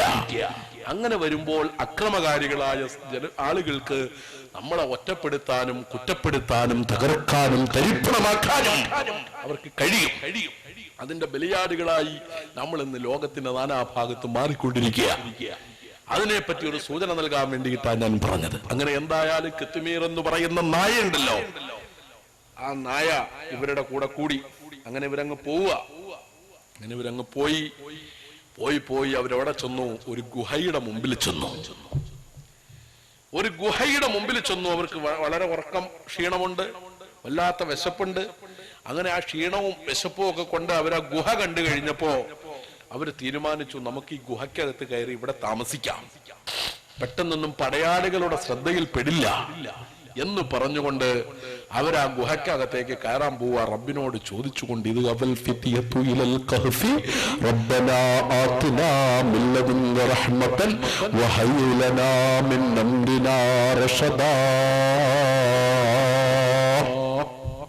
ആ നായയുമായിട്ട് ചെന്ന യുവാക്കൾ ആ ഗുഹയുടെ അരികിൽ ചെന്നു അള്ളാഹുവിനോട് ദുആ ചെയ്തു. അവരാ ഗുഹയ്ക്കകത്തേക്ക്, പടച്ചോനെ നിന്റെ റഹ്മത്ത്, നിന്റെ കാരുണ്യം നീ ഞങ്ങൾക്ക് നൽകണമേ. അള്ളാഹു റബ്ബുൽ ഇസ്സത്തിനോട് ദുആ ചെയ്തിട്ട് അവരെന്ത് ചെയ്യാ, ആ ഗുഹയ്ക്കകത്തേക്ക് കയറി അവരവിടെ അങ്ങ് കിടന്നു. ഉറങ്ങാൻ വേണ്ടി അവരങ്ങ് കിടന്നു. നായ എന്ത് ചെയ്തു, കാലൊക്കെ നീട്ടിക്കൊണ്ട്, കൈയൊക്കെ നായയുടെ രണ്ട് കൈയും നീട്ടിക്കൊണ്ട് നായ ഇങ്ങനെ ഗുഹയുടെ മുഖത്ത്, ഗുഹയുടെ പുറത്തായിട്ട് നായ ഇങ്ങനെ കിടന്നു. ആ കിടക്കത്തിൽ ഇവരങ്ങ് ഉറങ്ങിപ്പോയി. അങ്ങനെ ഉറങ്ങി. ഒരു സുപ്രഭാതത്തിൽ ഇവർ ഉറക്കം എഴുന്നേറ്റപ്പോ നല്ല വിശപ്പാ. ഉടൻ തന്നെ യുവാക്കൾ പറഞ്ഞു, വിശന്നിട്ട് വയ്യ, അതുകൊണ്ട് ആരെങ്കിലും പോയി ഭക്ഷണം മേടിച്ചു കൊണ്ടുവരാൻ പറഞ്ഞു. അങ്ങനെ അവരുടെ കൂട്ടത്തിലുണ്ടായിരുന്ന യമീഹ എന്ന് പറയുന്ന ഒരു യുവാവ് പൈസയായിട്ട് സാധനം മേടിക്കാൻ ചന്തയിൽ പോവാ. അവിടെ പോയി വിശപ്പിനുള്ള സാധനങ്ങളൊക്കെ മേടിച്ചതിന് ശേഷം ഈ നാണയം കൊടുത്തു. അവിടെ കടക്കാരന് ഈ നാണയം മേടിച്ചു കഴിഞ്ഞപ്പോ ഇങ്ങനെ തിരിച്ചും മറിച്ചും ഇങ്ങനെ നോക്കാൻ തുടങ്ങി. നമ്മളിപ്പോ ഒരു നോട്ട്, 1000ന്റെ നോട്ട് കൊടുക്കുമ്പോ കടക്കാർ ചിലവരിങ്ങനെ നോക്കൂലോ, കള്ളനോട്ടാണോ എന്താണോ എന്ന്. കഴിഞ്ഞ ദിവസം കണ്ടില്ലേ കോഴിക്കോട് നോട്ടുകൾ ഇങ്ങനെ കൂട്ടിയിട്ടിരിക്കുക, ഇഷ്ടം പോലെ നോട്ടുകൾ, കള്ളനോട്ടാണ്. അപ്പൊ കള്ളനാണോ ഒറിജിനലാണോ എന്ന് അറിയാൻ വേണ്ടി ഇങ്ങനെ നോക്കുന്ന പോലെ കടക്കാരൻ വാങ്ങിച്ചിട്ട് ഇങ്ങനെ നോക്കാൻ തുടങ്ങി. നോക്കിയിട്ട് ആ കടക്കാരന്റെ യുവാവിനെ, യമലീഹ എന്ന് പറയുന്ന യുവാവിന്റെ നേരെ ഒന്ന് നോക്കി. യുവാവിനെ ഒന്ന് അളന്ന് നോക്കിയിട്ട് ഈ കടക്കാരൻ ചോദിച്ചു, ഇത് നിങ്ങൾക്ക് എവിടെ നിന്ന് കിട്ടി? ഇത് കേട്ടപ്പോൾ യമലീഹ എന്ന് പറയുന്ന ആ യുവാവ് പറഞ്ഞു, ഇത് എവിടെ നിന്ന് കിട്ടാനാ, ഞങ്ങളുടെ കയ്യിലുണ്ടായിരുന്ന നാണയമാണ്. അല്ലല്ല, ഇത് നിങ്ങൾ പുരാവസ്തുക്കൾ സൂക്ഷിക്കുന്ന സ്ഥലത്ത് നിന്ന് മോഷ്ടിച്ചതാണ്. അതുകൊണ്ട് നിങ്ങളെ രാജാവിന്റെ പടയാളികൾക്ക് ഞാൻ കാണിച്ചു കൊടുക്കുമെന്ന് പറഞ്ഞ് കടക്കാരന് ഇയാളെ അവിടെ പിടിച്ചു നിർത്തിയിട്ട് പടയാളികളെ വിവരം അറിയിച്ചു. പടയാളികൾ വന്ന് ഇദ്ദേഹത്തെ അറസ്റ്റ് ചെയ്തു, കൊണ്ടുപോയി രാജാവിന്റെ രാജസന്നിധിയിൽ കൊണ്ടുപോയി. എന്താ അവിടെ സംഭവിച്ചത് നിങ്ങൾക്ക് വല്ല മനസ്സിലായോ? എന്തിനാ ഈ നാണയം കണ്ടപ്പോൾ പിടിച്ചത്, എന്തിനാ കൊണ്ടുപോയത്, എല്ലാം മനസ്സിലായോ? ഇല്ല, മനസ്സിലായില്ല. കാരണം ഈ യുവാക്കള് അന്ന് ഗുഹയിൽ ചെന്ന് ഉറങ്ങാൻ വേണ്ടിയിട്ട് അവര് ഗുഹയിൽ കയറി അവര് കിടന്നങ്ങ് ഉറങ്ങിയല്ലോ. ആ ഉറക്കം അല്ലാഹു അവരെ എത്ര വർഷം ഉറക്കിയെന്നറിയോ? 309 വർഷം അല്ലാഹു അവരെ ഉറക്കി. 309 വർഷം അവർ ഗുഹയിൽ കിടന്ന് ഉറങ്ങായിരുന്നു. പക്ഷേ ഒരു പ്രഭാതത്തിൽ അവർ ഉറങ്ങാൻ കിടന്നു, ഒരു വൈകുന്നേരമായപ്പോൾ അവർ കണ്ണുറന്നു. അപ്പൊ അവരെന്താ വിചാരിച്ചത്? അപ്പൊ അവര് ചോദിച്ചു, ഒരു പ്രഭാതത്തിൽ ഉറങ്ങാൻ കിടന്നു, ഒരു വൈകുന്നേരം കണ്ണു തുറന്നു. അപ്പോൾ അവര് പരസ്പരം ചോദിച്ചു, നമ്മൾ എന്തുമാത്രം ഉറങ്ങിക്കാണും? ഒരാൾ പറഞ്ഞു, ഒരു ദിവസം ഉറങ്ങിക്കാണും, അല്ലെങ്കിൽ അതിൽ കുറവായിരിക്കും നമ്മൾ ഉറങ്ങിയത്. അങ്ങനെ ഒന്നോ ഒരു ദിവസമോ അതിൽ കുറവോ, അതിനപ്പുറം ഉറങ്ങിയിട്ടില്ല എന്നൊരു ധാരണയായിരുന്നു ഇവർക്ക്. പക്ഷേ അള്ളാഹു എന്ത് ചെയ്തു? ആ ഗുഹയിലിട്ടുകൊണ്ട് 309 വർഷം അവരെ ഉറക്കി. ഇത് വെറും കെട്ടിനമിച്ച് പറഞ്ഞതല്ല, ഇത് വിശുദ്ധ ഖുർആൻ പറഞ്ഞ സംഭവം. ഖുർആൻ ആരും നിഷേധിക്കില്ലല്ലോ. വേറെ എന്ത് കാര്യം പറഞ്ഞാലും ആളുകൾ ഇപ്പൊ എടുത്ത വഴിക്ക് നിസ്കാരത്തിന്റെ ഫർള് എത്രയാണെന്ന് പോലും ചോദിക്കാൻ അറിയാൻ പാടില്ലാത്ത ആളിപ്പോ ചോദിക്കുന്നത് ബുഖാരിയിലുണ്ടോ മുസ്ലിമിലുണ്ടോ എന്നാ ചോദിക്കുന്നത്. വേറെ ഇപ്പൊ എന്ത് പറഞ്ഞാലും അല്ലേ. അപ്പൊ ഖുർആനിലുണ്ട്. അപ്പൊ അതിനാർക്കും തർക്കമുള്ള കാര്യമല്ലല്ലോ. മിണ്ടുമ്പോഴേ ഇപ്പൊ ചോദിക്കുന്ന ബുഖാരിയിലുണ്ടോ മുസ്ലിമിലുണ്ടോ എന്നാ ചോദിക്കുന്നത്. എന്ത് കാര്യം പറഞ്ഞാലും അല്ലേ. ആ ചോദ്യം എവിടെ ഇറങ്ങിക്കഴിഞ്ഞാൽ ഈ ചോദ്യമുള്ളൂ. ബുഖാരിയിലുണ്ടോ മുസ്ലിം? ഇവരെന്താ ബുഖാരി എന്നറിയില്ല, എന്താ മുസ്ലിം എന്നറിയില്ല, ഇതൊന്നും അറിയില്ല. പണ്ട് മട്ടാഞ്ചേരിയിലാന്നാ പറയുന്ന, പണ്ട് മുജാഹിദ് സുന്നി തർക്കമുണ്ടായ സമയത്ത് ബുഖാരി മുസ്ലിമിലെ ഹദീസുകൾ ഉന്നയിച്ചുകൊണ്ടാണ് തർക്കം മൂത്ത് കഴിഞ്ഞ അടിയായി ബഹളായി. അവസാനം മട്ടാഞ്ചേരി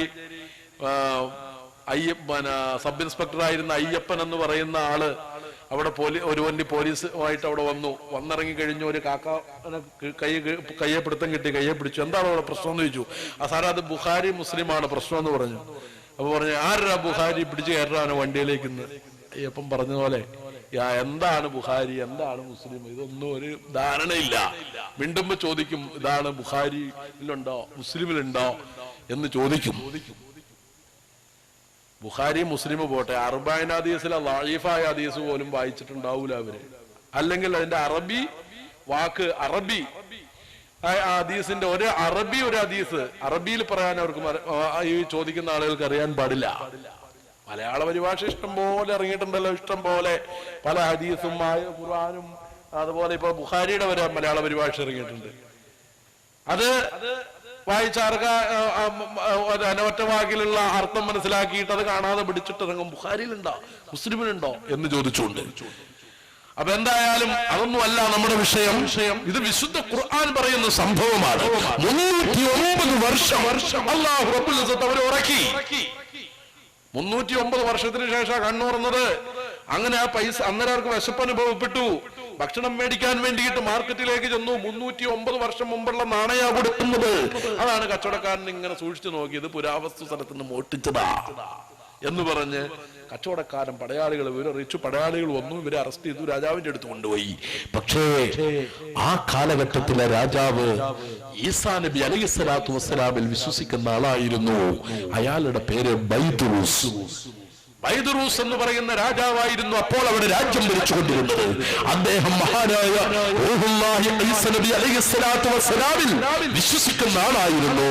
അതുകൊണ്ട് തന്നെ ഈ യംലീഹ എന്ന് പറയുന്ന ചെറുപ്പക്കാരൻ യുവാവ് ആ രാജാവിനോട് സത്യം പറഞ്ഞു, രാജാവേ, ബൈദുറൂസ് എന്ന് പറയുന്ന ഒരു രാജാവുണ്ടായിരുന്നു. അയാള് ബഹുദൈവ ആരാധകനായിരുന്നു. അയാള് ശുദ്ധടമ്മാടിത്തം പ്രവർത്തിച്ചു കൊണ്ടിരുന്ന ആളായിരുന്നു. അയാള് പ്രജകളെ ഉപദ്രവിക്കുന്ന ആളായിരുന്നു. അയാളുടെ മുമ്പിൽ സാഷ്ടാംഗം ചെയ്യണമെന്ന് പറയുന്ന ആളായിരുന്നു.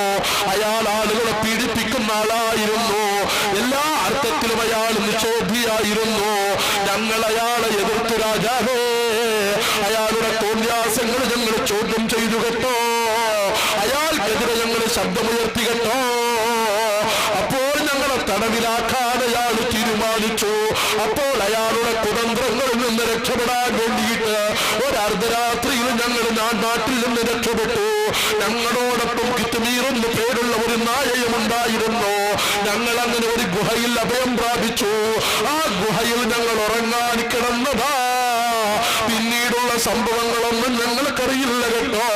അതുകൊണ്ട് ഞങ്ങൾക്ക് മറ്റൊന്നും അറിയില്ല എന്ന് പറഞ്ഞപ്പോൾ ഈ ബൈദുറൂസ് രാജാവുണ്ടല്ലോ, അദ്ദേഹം ഈസാ നബിയിൽ വിശ്വസിച്ച ആളായിരുന്നു. അതുകൊണ്ട് തന്നെ വിശ്വാസിയായ രാജാവിന് യംലീഹ പറയുന്നതിൽ എന്തോ കാര്യമുണ്ടെന്ന് മനസ്സിലായി. ആ രാജാവ് ചോദിച്ചു, നിങ്ങളുടെ മറ്റു കൂട്ടാളികൾ എവിടെ? യംലീഹ പറഞ്ഞു, രാജാവേ, അവരെല്ലാം ഗുഹയിൽ കഴിയുന്നുണ്ടെന്ന് പറഞ്ഞപ്പോൾ രാജാവും പരിവാരങ്ങളുമായിട്ട് യംലീഹയോടൊപ്പം ഗുഹയിലേക്ക് ചെല്ലുകയാ. അങ്ങനെ ഗുഹയിലേക്ക് ചെല്ലുമ്പോൾ ഭക്ഷണവും പ്രതീക്ഷിച്ചു കൊണ്ടിരിക്കുന്ന 6 യുവാക്കളെ അവര് ഭക്ഷണം പ്രതീക്ഷിച്ചു കൊണ്ടിരിക്കുന്നു. ഗുഹയുടെ വാതിക്കൽ നായ കിടക്കുന്നു. ഈ സമയത്ത് രാജാവും പരിവാരങ്ങളും ചെല്ലുകയാണ്. രാജാവിനെയും പടയാളികളെയും കണ്ടമ്പരന്ന ആ യുവാക്കൾ കാര്യമന്വേഷിച്ചപ്പോൾ രാജാവ് അവരോട് കാര്യം തിരക്കിയപ്പോൾ അവർ കാര്യങ്ങളൊക്കെ പറഞ്ഞപ്പോൾ രാജാവിന് മനസ്സിലായി ഇവര് വെറുമാളികളല്ല കേട്ടോ. അല്ലാഹുവിന്റെ ദീനിൽ അടിയുറച്ച് വിശ്വസിച്ചപ്പോൾ, അള്ളാഹുവിന്റെ ദീനിൽ അടിയുറച്ചു നിന്നപ്പോൾ, അള്ളാഹുവിൽ അടിയുറച്ച് വിശ്വസിച്ചപ്പോൾ, അള്ളാഹിന്റെ പരീക്ഷണങ്ങളെ അതിജീവിക്കാൻ തയ്യാറായപ്പോൾ, സത്യവിശ്വാസത്തിൽ ഉറച്ചു നിന്നുകൊണ്ട് സത്യവിശ്വാസത്തിനെതിരായ പ്രവർത്തനങ്ങളോട് സന്ധിയാകാൻ നിൽക്കാതെ അതിനെതിരെ യുദ്ധപ്രഖ്യാപനം നടത്തിയപ്പോൾ, ദഖ്യാനൂസ് രാജാവിന്റെ തോന്യാസങ്ങളെ എതിർത്തപ്പോൾ, അല്ലാഹുവിനെതിരായ പ്രവർത്തനങ്ങളെ എതിർത്തപ്പോൾ, അല്ലാഹുവിനെതിരായ പ്രവർത്തനങ്ങളോട് സന്ധിയാകാതെ വന്നപ്പോൾ, ദഖ്യാനൂസിന്റെ പീഡനങ്ങൾക്കിടയായി കൊണ്ടിരുന്ന പാവപ്പെട്ടവരോട് ഐക്യദാർഢ്യം പ്രഖ്യാപിച്ചപ്പോൾ അല്ലാഹു റബ്ബുൽ ഇസ്സത്ത് അവരെ സഹായിക്കാൻ തീരുമാനിച്ചു. അതിന്റെ ഭാഗമായിട്ട് അല്ലാഹു അവരുടെ മഹത്വം അങ്ങ് ഉയർത്തിയില്ലേ? അല്ലാഹു അവർക്ക് കറാമത്ത് കൊടുത്തില്ലേ? അവരെ ഔലിയാക്കളുടെ പട്ടികയിൽ അല്ലാഹു ഉൾപ്പെടുത്തിയില്ലേ? അല്ലാഹു അവർക്ക് കറാമത്ത് കൊടുത്തു. ആ കറാമത്തിന്റെ ഭാഗമായിട്ടാണ് 309 വർഷം അവർക്ക് ഉറങ്ങാൻ കഴിഞ്ഞത്. ആ 309 വർഷങ്ങൾക്ക് ശേഷമാണ് അല്ലാഹു റബ്ബുൽ ഇസ്സത്ത് അവരെ ഉണർത്തിയത്. ആ 309 വർഷം അവർക്ക് വിശന്നില്ല. ആ 309 വർഷത്തിൽ അവർ ഉറക്കത്തിൽ നിന്നുണർന്നില്ല. ആ 309 വർഷത്തിന്റെ ഇടയിൽ അവർക്ക് യാതൊരു കോട്ടവും പറ്റിയില്ല. അവർക്ക് യാതൊരു വിധത്തിലുള്ള ബുദ്ധിമുട്ടും ഉണ്ടായില്ല. അത് അല്ലാഹുവിന്റെ കഴിവാണ്, റബ്ബിന്റെ കുദ്റത്താണ്. അല്ലാഹുവിന്റെ കീഴിൽ അടിയുറച്ചു നിന്നവർ അല്ലാഹു റബ്ബുൽ ഇസ്സത്ത് സഹായിച്ചതാണ്. ആ സഹായത്തിന്റെ ഭാഗമായിട്ട് അവർക്ക് ഇത്രയേറെ അനുഗ്രഹം റബ്ബ് ചെയ്തെന്ന് മനസ്സിലാക്കിയ ആ ബൈദ്രൂസ് രാജാവ് ആ യുവാക്കളോട് പറയുന്ന, യുവാക്കളെ, നിങ്ങൾക്കതാ ഞാൻ കൊട്ടാരത്തിലേക്ക് ക്ഷണിക്കുകയാണ്. നിങ്ങൾക്ക് എല്ലാ സൗഭാഗ്യങ്ങളും അവിടെയുണ്ട്, അവിടേക്ക് വരിക എന്ന് പറഞ്ഞപ്പോൾ അവര് പറഞ്ഞു, വേണ്ട രാജാവേ, ഞങ്ങൾ വരുന്നില്ല. ഞങ്ങളുടെ ശിഷ്ടകാലം ഈ ഗുഹയിൽ കഴിയാറാണ്, ഞങ്ങൾ ഇഷ്ടപ്പെടുന്നതെന്ന് പറഞ്ഞപ്പോൾ ബൈദ്രൂസ് രാജാവ് അവർക്ക് അവിടെ ഒരു പള്ളി നിർമ്മിച്ചു കൊടുത്തു എന്ന് ചരിത്രം പഠിപ്പിക്കുകയാണ്. വിശുദ്ധ ഖുർആൻ അടിമറയിട്ട് ഈ സംഭവം പറയുകയാണ്. എന്റെ പ്രിയമുള്ള സഹോദരന്മാരെ, ചിന്തിക്കുക, അല്ലാഹുവിന്റെ മാർഗത്തിൽ ഉറച്ചു നിന്നതിന്റെ ഫലമാണ്. ഒരു പ്രശ്നം വരുമ്പോ നമ്മളെ സംബന്ധിച്ച് നമ്മുടെയൊക്കെ ഈമാൻ ദുർബലപ്പെട്ടു പോവുക. അള്ളാഹുവിന്റെ മാർഗത്തിൽ ഉറച്ചു നിന്നതിന്റെ പേരിൽ ഇവർക്ക് അല്ലാഹു റബ്ബുൽ ഇസ്സത്ത് അനുഗ്രഹങ്ങളൊക്കെ കൊടുത്തു. നമുക്കിത് വല്ല വിഷയമാണോ? ഇനി ഇതിലൊക്കെ എത്രയോ വലിയ ചരിത്രം കേട്ടാ നമ്മുടെ മനസ്സൊന്ന് കുലുങ്ങാൻ പോകുന്നുണ്ടോ? ഇല്ല, കുലുങ്ങാൻ പോകുന്നില്ല. അത് പോരാ. നമ്മുടെ ഹൃദയത്തിൽ ഒരു മാറ്റം ഉണ്ടാകണം. മുഅ്മിനാകണം. ലാ ഇലാഹ ഇല്ലല്ലാഹ് എന്ന് വെറുതെ പറഞ്ഞാൽ പോരാ. ആ വിശുദ്ധമായ കലിമത്ത് തൗഹീദ് ഹൃദയത്തിൽ ഉറയ്ക്കണം. വിശുദ്ധമായ കലിമത്ത് തൗഹീദ് ഹൃദയത്തിൽ അങ്ങോട്ട് ഉറയ്ക്കണം. അല്ലാതെ പേരിന് ഒരു മുസ്ലിമായി നടന്നു, എന്തെങ്കിലും ആഘോഷ ദിവസങ്ങളൊക്കെ വരുമ്പോ എന്തെങ്കിലും ഒരു ഓളവും ബഹളവും ഒക്കെ ഉണ്ടാക്കി, ഒരു ചടങ്ങിന് കുറെ കുഴപ്പങ്ങളൊക്കെ ഉണ്ടാക്കി, ഒരു ഘോഷയാത്ര നടത്തി, ഒരു മുദ്രാവാക്യം വിളിച്ചു, ഇതുകൊണ്ടൊന്നും നമുക്ക് മുഅ്മിനാകാൻ പറ്റൂല, മുസ്ലിമാകാൻ പറ്റൂല. മുഅ്മിനാകണമെങ്കിൽ നമ്മൾ ഒത്തിരിയേറെ കഷ്ടപ്പെട്ടേ മതിയാകും. അതിന് നമ്മൾ ഒത്തിരിയേറെ മാർഗങ്ങൾ ഉപേക്ഷിക്കുകയും ഒത്തിരിയേറെ നല്ല മാർഗങ്ങൾ സ്വീകരിക്കുകയും വേണം. അതിനു വേണ്ടിയിട്ടൊക്കെ കൂടെ ഈ ഒരു സന്ദേശമൊക്കെ കൂടെ നൽകാൻ വേണ്ടിയിട്ടാണ് ഈ സഹോദരന്മാർ ഈ സദസ്സ് ഇവിടെ സംഘടിപ്പിച്ചിട്ടുള്ളത്. അപ്പോ ഇതിൽ നിന്നൊരു പാഠം ഉൾക്കൊള്ളാൻ തയ്യാറാകണം. ഒരുപറ്റ യുവാക്കൾ, ആ യുവാക്കൾ ഈ നാട്ടിൽ നന്മ വിതയ്ക്കാൻ വേണ്ടിയിട്ട് വളർന്നു വരുന്ന യുവ സമൂഹത്തെ നന്മയുടെ പാന്താവിലേക്ക് കൊണ്ടുവരാൻ വേണ്ടിയിട്ടാണ് അവര് ഇപ്പോൾ ഈ പരിപാടി സംഘടിപ്പിക്കാൻ തന്നെ തയ്യാറായിട്ടുള്ളത്. അത് നല്ല കാര്യമല്ലേ? അപ്പോൾ അവരാ നല്ല കാര്യം പ്രവർത്തിച്ചപ്പോൾ അതിനോട് ഐക്യദാർഢ്യം പ്രഖ്യാപിച്ചുകൊണ്ട് അവരോട് അടുക്കേണ്ട ബാധ്യത ഇവിടെ ആളുകൾക്കുണ്ട്. ആ യുവാക്കളുടെ മാർഗം ഈ നാട്ടിലുള്ള മുഴുവൻ യുവാക്കളും സ്വീകരിക്കാൻ തയ്യാറാകണം. മറ്റുള്ള അനാചാരങ്ങളിൽ നിന്നൊക്കെ അനാവശ്യങ്ങളിൽ നിന്നൊക്കെ ഒഴിവാകാൻ തയ്യാറാകണം. ഇന്ന് യുവാക്കളിൽ ബഹുഭൂരിഭാഗവും ഈ സമയമൊക്കെ ആവുമ്പോൾ അവർക്ക് ഒരു ബോധം ഉണ്ടാവില്ല. പല നാടിന്റെ പല മേഖലകളിലും പല ഭാഗങ്ങളിലും അവരിങ്ങനെ മദ്യത്തിന്റെയും ബ്രാൻഡിയുടെയും സ്കോച്ചിന്റെയും ഒക്കെ ലഹരിയിൽ ഇങ്ങനെ ആറാടിക്കൊണ്ടിരിക്കുകയായിരിക്കും, അല്ലേ? അങ്ങനെയുള്ള കാലഘട്ടത്തിലാണ് ഈ യുവാക്കൾ നമ്മുടെ ഇടയിൽ ആളുകൾക്ക് ബോധവൽക്കരണം കൊടുക്കുന്നതിന് വേണ്ടിയിട്ട് ഇങ്ങനെ ഒരു പരിപാടി സംഘടിപ്പിച്ചിട്ടുള്ളത്. മദ്യത്തിനും മയക്കുമരുന്നിനും ഒക്കെ അടിമപ്പെട്ട് എല്ലാ അനാവശ്യ പ്രവർത്തനങ്ങളിലും ഏർപ്പെട്ട് അനാചാരങ്ങളിൽ മുഴുകി ജീവിതം മോശമായ വ്യവസ്ഥിതിക്ക് പിന്നാലെ ഇങ്ങനെ പരക്കം പാഞ്ഞ ജീവിതം നശിപ്പിച്ചുകൊണ്ടിരിക്കുന്ന ആളുകളെ നേർമാർഗത്തിലേക്ക് കൊണ്ടുവരാൻ, അതിനു വേണ്ടിയിട്ടാണ് ഇതുപോലെയുള്ള പരിപാടി, ഈ പരിപാടി ഇവിടെ സംഘടിപ്പിച്ചിട്ടുള്ളത്. അതിനൊരു മാറ്റമുണ്ടാകണം. ഈ പ്രസംഗം കൊണ്ട് ആ പ്രവർത്തനങ്ങളിൽ നിന്നെല്ലാം മാറുക എന്നുള്ള ഒരു ചിന്തയിലെത്താൻ ഈ സദസ്സിലിരിക്കുന്നവർ തയ്യാറായാൽ മാത്രമേ ഈ പരിപാടി സംഘടിപ്പിച്ചതുകൊണ്ടും ഇവിടെ ഇരുന്ന് കേട്ടതുകൊണ്ടും ഇവിടെ ഞാൻ പ്രസംഗിച്ചത് കൊണ്ടുമൊക്കെ പ്രയോജനം സിദ്ധിക്കുകയുള്ളൂ. അല്ലാതെ അതുകൊണ്ട് യാതൊരു പ്രയോജനവും കിട്ടില്ല. നമ്മെ സംബന്ധിച്ചിടത്തോളം നമ്മൾ ഗൗരവമായി ചിന്തിക്കുക. യഥാർത്ഥ വിശ്വാസത്തിൽ നിന്ന് വ്യതിചലിച്ച് നാം ഇങ്ങനെ ദുനിയാവിലെ താൽക്കാലികമായ സുഖങ്ങളുടെ പിന്നാലെ പോയപ്പോൾ അള്ളാഹുവിന്റെ പരീക്ഷണം പല രൂപത്തിലാണ് നമുക്ക് വന്നുകൊണ്ടിരിക്കുന്നത്. ആ പരീക്ഷണങ്ങളിൽ നിന്ന് നമ്മൾ രക്ഷപ്പെടണ്ടേ? നമ്മുടെ ജീവിതം ഇനി മുന്നോട്ടുള്ള ജീവിതം വല്ലാത്ത ദുർഘടമാണ്. പ്രത്യേകിച്ച് സത്യവിശ്വാസികളെ സംബന്ധിച്ച് അവരുടെ മുന്നോട്ടുള്ള ജീവിതം വളരെ ദുർഘടമാണ്. ദുനിയാവ് തന്നെ സത്യവിശ്വാസികളുടെ ജയിലാണെന്നാണ് മുഹമ്മദ് മുസ്തഫ സല്ലല്ലാഹു അലൈഹി വസല്ലം തങ്ങൾ പഠിപ്പിച്ചിട്ടുള്ളത്. ദുനിയാവ് സത്യവിശ്വാസികളുടെ ജയിലാണെന്നാണ്. അതുകൊണ്ട് തന്നെ സത്യവിശ്വാസികൾക്ക് ഒത്തിരി പരിമിതിയുണ്ട്. അവരുടെ വിശ്വാസത്തിന്, അവരുടെ പ്രവർത്തനത്തിന്, അവരുടെ ചിന്തയ്ക്ക് എല്ലാത്തിനും ഇസ്ലാം പരിധി നിശ്ചയിച്ചിട്ടുണ്ട്. അതുകൊണ്ട് തന്നെ ആ പരിധി ലംഘിക്കാൻ മുസ്ലിം ഉമ്മത്തിന് അവകാശമില്ല. അങ്ങനെ പരിധി നിശ്ചയിക്കപ്പെട്ട പരിധിക്കുള്ളിൽ നിന്നുകൊണ്ട് ജീവിക്കുന്ന മുസൽമാനെ സംബന്ധിച്ചിടത്തോളം ഈ ദുനിയാവിൽ ജയിലിൽ തന്നെയാണ്. വല്ലാത്ത ദുർഘടമായ ജീവിതമാണ് സത്യവിശ്വാസിയെ സംബന്ധിച്ചുള്ളത്. എല്ലാ മേഖലകളിലും പീഡനം, എല്ലാ മേഖലകളിലും ബുദ്ധിമുട്ട്. രാജ്യത്തിന്റെ നാനാഭാഗത്ത് എവിടെയെങ്കിലും എന്തെങ്കിലുമൊക്കെ പ്രശ്നം ഉണ്ടാകുമ്പോ നമ്മൾ പറയും, നമ്മളെ അള്ളാഹു ഇങ്ങനെ പരീക്ഷിച്ചുകൊണ്ടിരിക്കുക, നമ്മൾ മാറി മാറി ദുആ ചെയ്യുന്നുണ്ട്, ആ ദുആ അല്ലാഹു സ്വീകരിക്കുന്നില്ല, അല്ലാഹു റബ്ബുൽ ഇസ്സത്ത് നമ്മുടെ ഈ വേദനകളും കഷ്ടപ്പാടുകളും ഒക്കെ മാറ്റി തരുന്നില്ല എന്ന് നമ്മൾ പറയുന്നു. ഇല്ലേ? ഇത് നമ്മൾ പറയുമ്പോൾ തന്നെ നമ്മൾ ചിന്തിക്കുക, നമ്മൾ ദുആ ചെയ്താൽ എങ്ങനെയാ അല്ലാഹു റബ്ബുൽ ഇസ്സത്ത് ദുആ സ്വീകരിക്കുന്നത്? അള്ളാഹുവിനെ ഭയപ്പെടുന്നവൻ, അള്ളാഹുവിനെ അനുസരിച്ച് ജീവിക്കുന്നവൻ, ഹലാലായ ഭക്ഷണം കഴിക്കുന്നവൻ, അങ്ങനെയുള്ളവരുടെ ദുആയ അള്ളാഹു സ്വീകരിക്കുന്നത്. ഹറാമായ ഭക്ഷണം വയറ്റിലിട്ടുകൊണ്ട് ദുആ ചെയ്താൽ അള്ളാഹു റബ്ബുൽ ഇസ്സത്ത് ദുആ സ്വീകരിക്കില്ല. ഹറാമായ ഭക്ഷണം കഴിച്ചിട്ട് അള്ളാഹിനോട് ആ ഭക്ഷണം വയറ്റിലിട്ടുകൊണ്ട് ചോദിച്ചാൽ അള്ളാഹു സ്വീകരിക്കുവോ? അള്ളാഹു സ്വീകരിക്കില്ല. ആൽക്കഹോൾ ബ്ലഡിൽ അലിഞ്ഞു കിടന്നിട്ട് അള്ളാഹിനോട് ചോദിച്ചാൽ അള്ളാഹു സ്വീകരിക്കില്ല. പടച്ചതമ്പുരാൻ സ്വീകരിക്കില്ല. അള്ളാഹു റബ്ബുൽ ഇസ്സത്ത് നാം ചോദിക്കുന്ന ചോദ്യത്തിന് അള്ളാഹു മറുപടി തരണമെങ്കിൽ നമ്മൾ മുഅ്മിനാകണം. എല്ലാ അർത്ഥത്തിലും വിശുദ്ധ ഖുർആൻ പറഞ്ഞ അല്ലദീന യുഅ്മിനൂന ബിൽ ഗൈബി, മറഞ്ഞതായ കാര്യത്തിൽ അടിയുറച്ച് വിശ്വസിക്കുന്ന മുഅ്മിനാകണം. അങ്ങനെ മുഅ്മിനായാലേ സ്വർഗത്തിൽ പോകാൻ പറ്റൂ. അല്ലാതെ ഒരു വെള്ളിയാഴ്ച പള്ളിയിൽ പോയെന്ന് പറഞ്ഞ് സ്വർഗത്തിൽ പോകാൻ പറ്റൂല.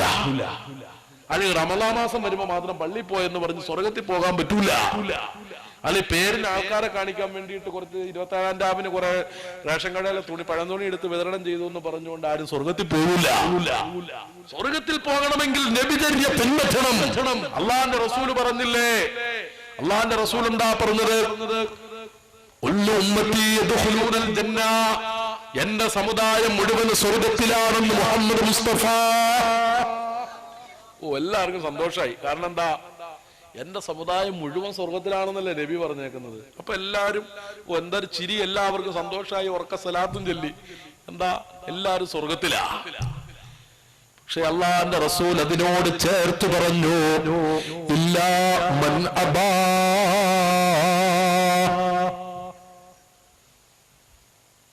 എന്നെ നിഷേധിച്ചവരൊഴികെ.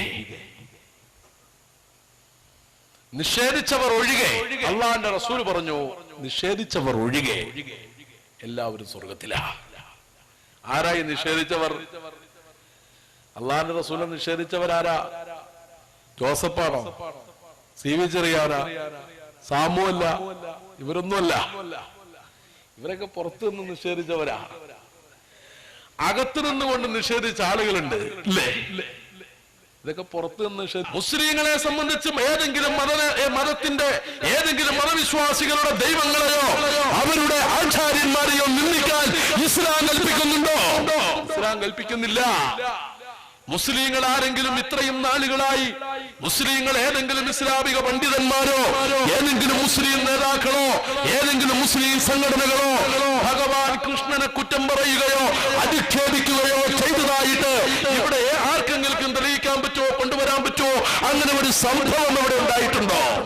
ഇത്രയും സ്വതന്ത്രാനന്ദ ഭാരതത്തിൽ 947 കാലഘട്ടത്തിന് ശേഷം ഇതുവരെയും അങ്ങനെ ഒരു സംഭവം ഉണ്ടായിട്ടില്ല. അല്ലെങ്കിൽ യേശു ക്രിസ്തുവിനെ നിന്ദിച്ചതായിട്ടൊരു സംഭവം പറയാൻ പറ്റുമോ? നമ്മളത് ചെയ്യില്ല, നമുക്കത് ചെയ്യാൻ പാടില്ല. കാരണം എന്താ? നമ്മുടെ മതം അത് ശക്തമായി എതിർക്കുന്നു. ഒരു മതവിഭാഗങ്ങളെയും ബുദ്ധിമുട്ടിക്കാൻ പാടില്ല. അതിന്റെ ഉദാഹരണമല്ലേ 1992 ഡിസംബർ 6 കറുത്ത ദിനത്തിൽ ഇന്ത്യ രാജ്യത്തിന്റെ മതേതരത്വത്തിന്റെ പ്രതീകമായ ബാബരി മസ്ജിദിന്റെ കുബ്ബകളും മുനാരങ്ങളും തെച്ചുതകർത്ത് സരയൂ നദിയിലേക്ക് വലിച്ചെറിഞ്ഞുകൊണ്ട് സംഘപരിവാർ സംഘടനകളുടെ ആർത്തട്ടഹസിച്ചപ്പോൾ ഇവിടെ ഏതെങ്കിലും ഒരു ക്ഷേത്രത്തിന്റെ ഒരു ഇഷ്ടികയ്ക്കെങ്കിലും ഒരു കോട്ടം പറ്റിയോ? ഏതെങ്കിലും ക്ഷേത്രത്തിന്റെ ഒരു ഇഷ്ടികയ്ക്ക് പോലും ഒരു കോട്ടം പറ്റിയില്ല. ഒരു ക്ഷേത്രത്തിന് ഒരു കല്ലെറിയാൻ പോലും ഇവിടുത്തെ ഒരു മുസ്ലിം സംഘടനകളോ ഒരു മുസ്ലിം ചെറുപ്പക്കാരോ തയ്യാറായിട്ടില്ല. നമ്മുടെ മതം നമ്മളെ പഠിപ്പിക്കുന്നില്ല. കാരണം ബാബരി മസ്ജിദ് പൊളിച്ചത് ഹിന്ദുക്കളാണെന്ന് നമ്മൾ വിശ്വസിക്കുന്നില്ല. ബാബരി മസ്ജിദ് പൊളിച്ചത് ഹിന്ദുക്കളല്ല, അത് പൊളിച്ചത് സംഘപരിവാർ സംഘടനകളാണ്. സംഘപരിവാർ സംഘടനകൾ എന്ന് പറഞ്ഞാൽ ഈ രാജ്യത്ത് കുഴപ്പമുണ്ടാക്കാൻ വേണ്ടിയിട്ട് മാത്രം ഉണ്ടായിട്ടുള്ള രാഷ്ട്രീയ ലാഭത്തിന്. കഴിഞ്ഞ ദിവസം അരുൺ ജെയ്റ്റ്ലി പറഞ്ഞില്ലേ, ഞങ്ങളുടെ ഹിന്ദുത്വവാദം എന്ന് പറഞ്ഞാൽ ഞങ്ങളുടെ രാഷ്ട്രീയ നേട്ടത്തിന് വേണ്ടിയിട്ട് ഞങ്ങൾ പറയുന്നതാണ്. ആരാ പറഞ്ഞത്? ഈ ബിജെപിയുടെ തലമുതിർന്ന നേതാവ് പറഞ്ഞു, ഞങ്ങൾ ഹിന്ദുത്വവാദമൊക്കെ പറയുന്നത് ഞങ്ങൾക്ക് അങ്ങനെ ഹിന്ദുത്വം ഒന്നുമില്ല, അങ്ങനെ വിശ്വാസവും ഇല്ല, ഞങ്ങളിത് പറയുന്നത് ഞങ്ങളുടെ രാഷ്ട്രീയ ലാഭത്തിന് വേണ്ടിയിട്ടാണ്. അപ്പോ രാഷ്ട്രീയ ലാഭത്തിന് വേണ്ടിയിട്ട് സീതയെയും രാമനെയും വാൽമീകി മഹർഷിയെയും ലക്ഷ്മണനെയും ഭഗവാൻ കൃഷ്ണനെയും ഒക്കെ ഉപയോഗപ്പെടുത്തിക്കൊണ്ട് മുന്നോട്ട് പോകുന്ന സംഘപരിവാറിന് ഹിന്ദുത്വം പറയാൻ യാതൊരു അർഹതയുമില്ല. ഹിന്ദു സംസ്കാരവുമായിട്ട് അവർക്ക് പുലബന്ധം പോലുമില്ല.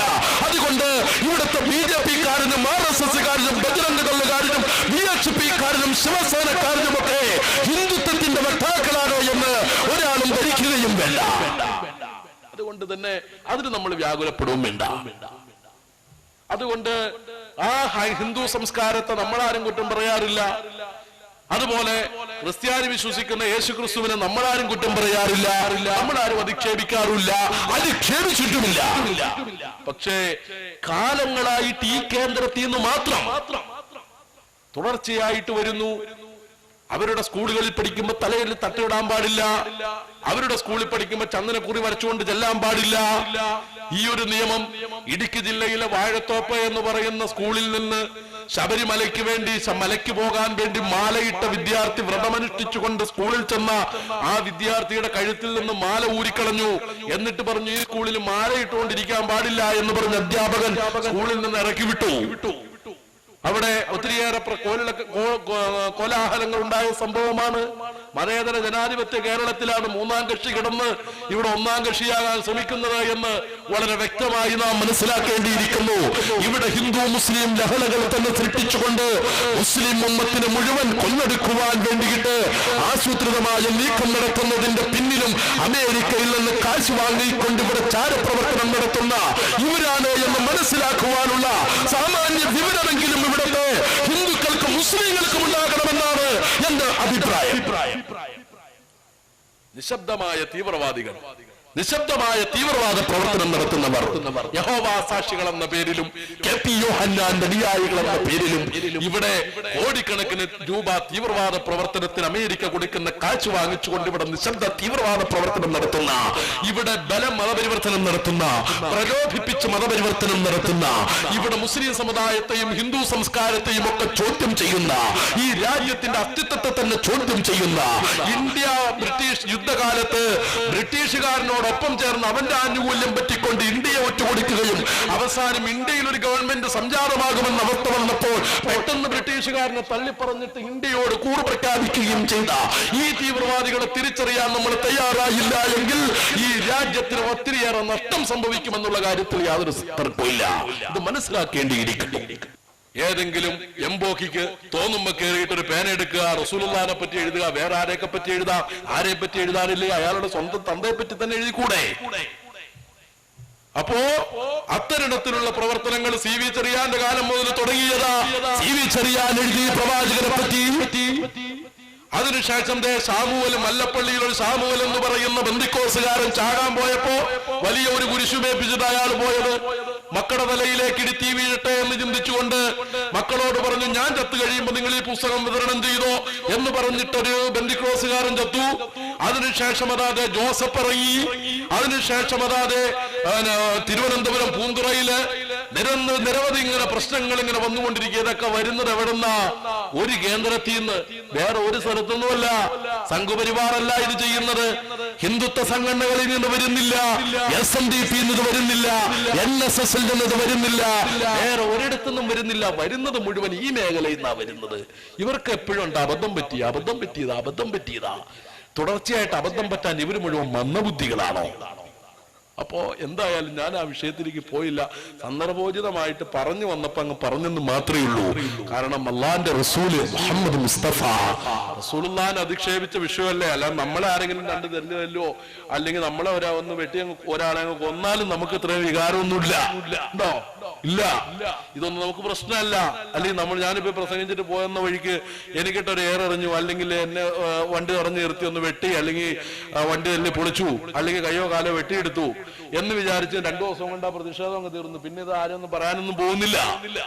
പക്ഷെ ഇതങ്ങനെയല്ല. ഇത് നമ്മൾ മറക്കൂല. കാരണം എന്താ? ലാ യുഅ്മിനു അഹദുകും ഹത്താ അകൂന അഹബ്ബ ഇലൈഹി മിൻ വാലിദിഹി വവലദിഹി വന്നാസി അജ്മഈൻ. ലാ യുഅ്മിനു അഹദുകും, ഒരാളും യഥാർത്ഥ വിശ്വാസിയാകില്ല, ഹത്താ അകൂന അഹബ്ബ ഇലൈഹി മിൻ വാലിദിഹി വവലദിഹി വന്നാസി അജ്മഈൻ. സ്വന്തം മാതാപിതാക്കളെക്കാൾ, സ്വന്തം മക്കളെക്കാൾ സ്നേഹിക്കുന്ന, ആദരിക്കുന്ന, ഇഷ്ടപ്പെടുന്ന മറ്റുള്ള എല്ലാവരെക്കാളും അല്ലാഹുവിന്റെ പ്രവാചകനെ സ്നേഹിക്കുന്നത് വരെ ഒരാളും യഥാർത്ഥ വിശ്വാസിയാകില്ല എന്ന് പഠിപ്പിച്ചത് മഹാനായ മുഹമ്മദ് മുസ്തഫ.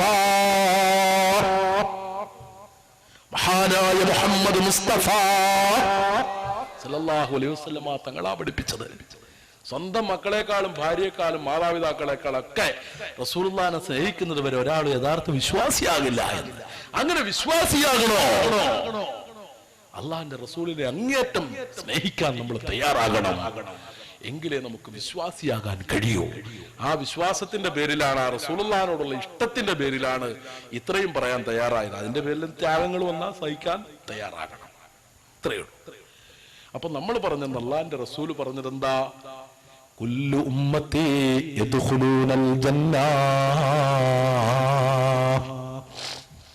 എന്റെ സമുദായം മുഴുവൻ സ്വർഗത്തിലാ. എന്നിട്ട് പ്രവാചകൻ എന്താ പറഞ്ഞത്? ഇല്ലാ മൻ അബാ, നിഷേധിച്ചവർ ഒഴികെ. അപ്പോൾ സഹാബാക്കൾ ചോദിച്ചു,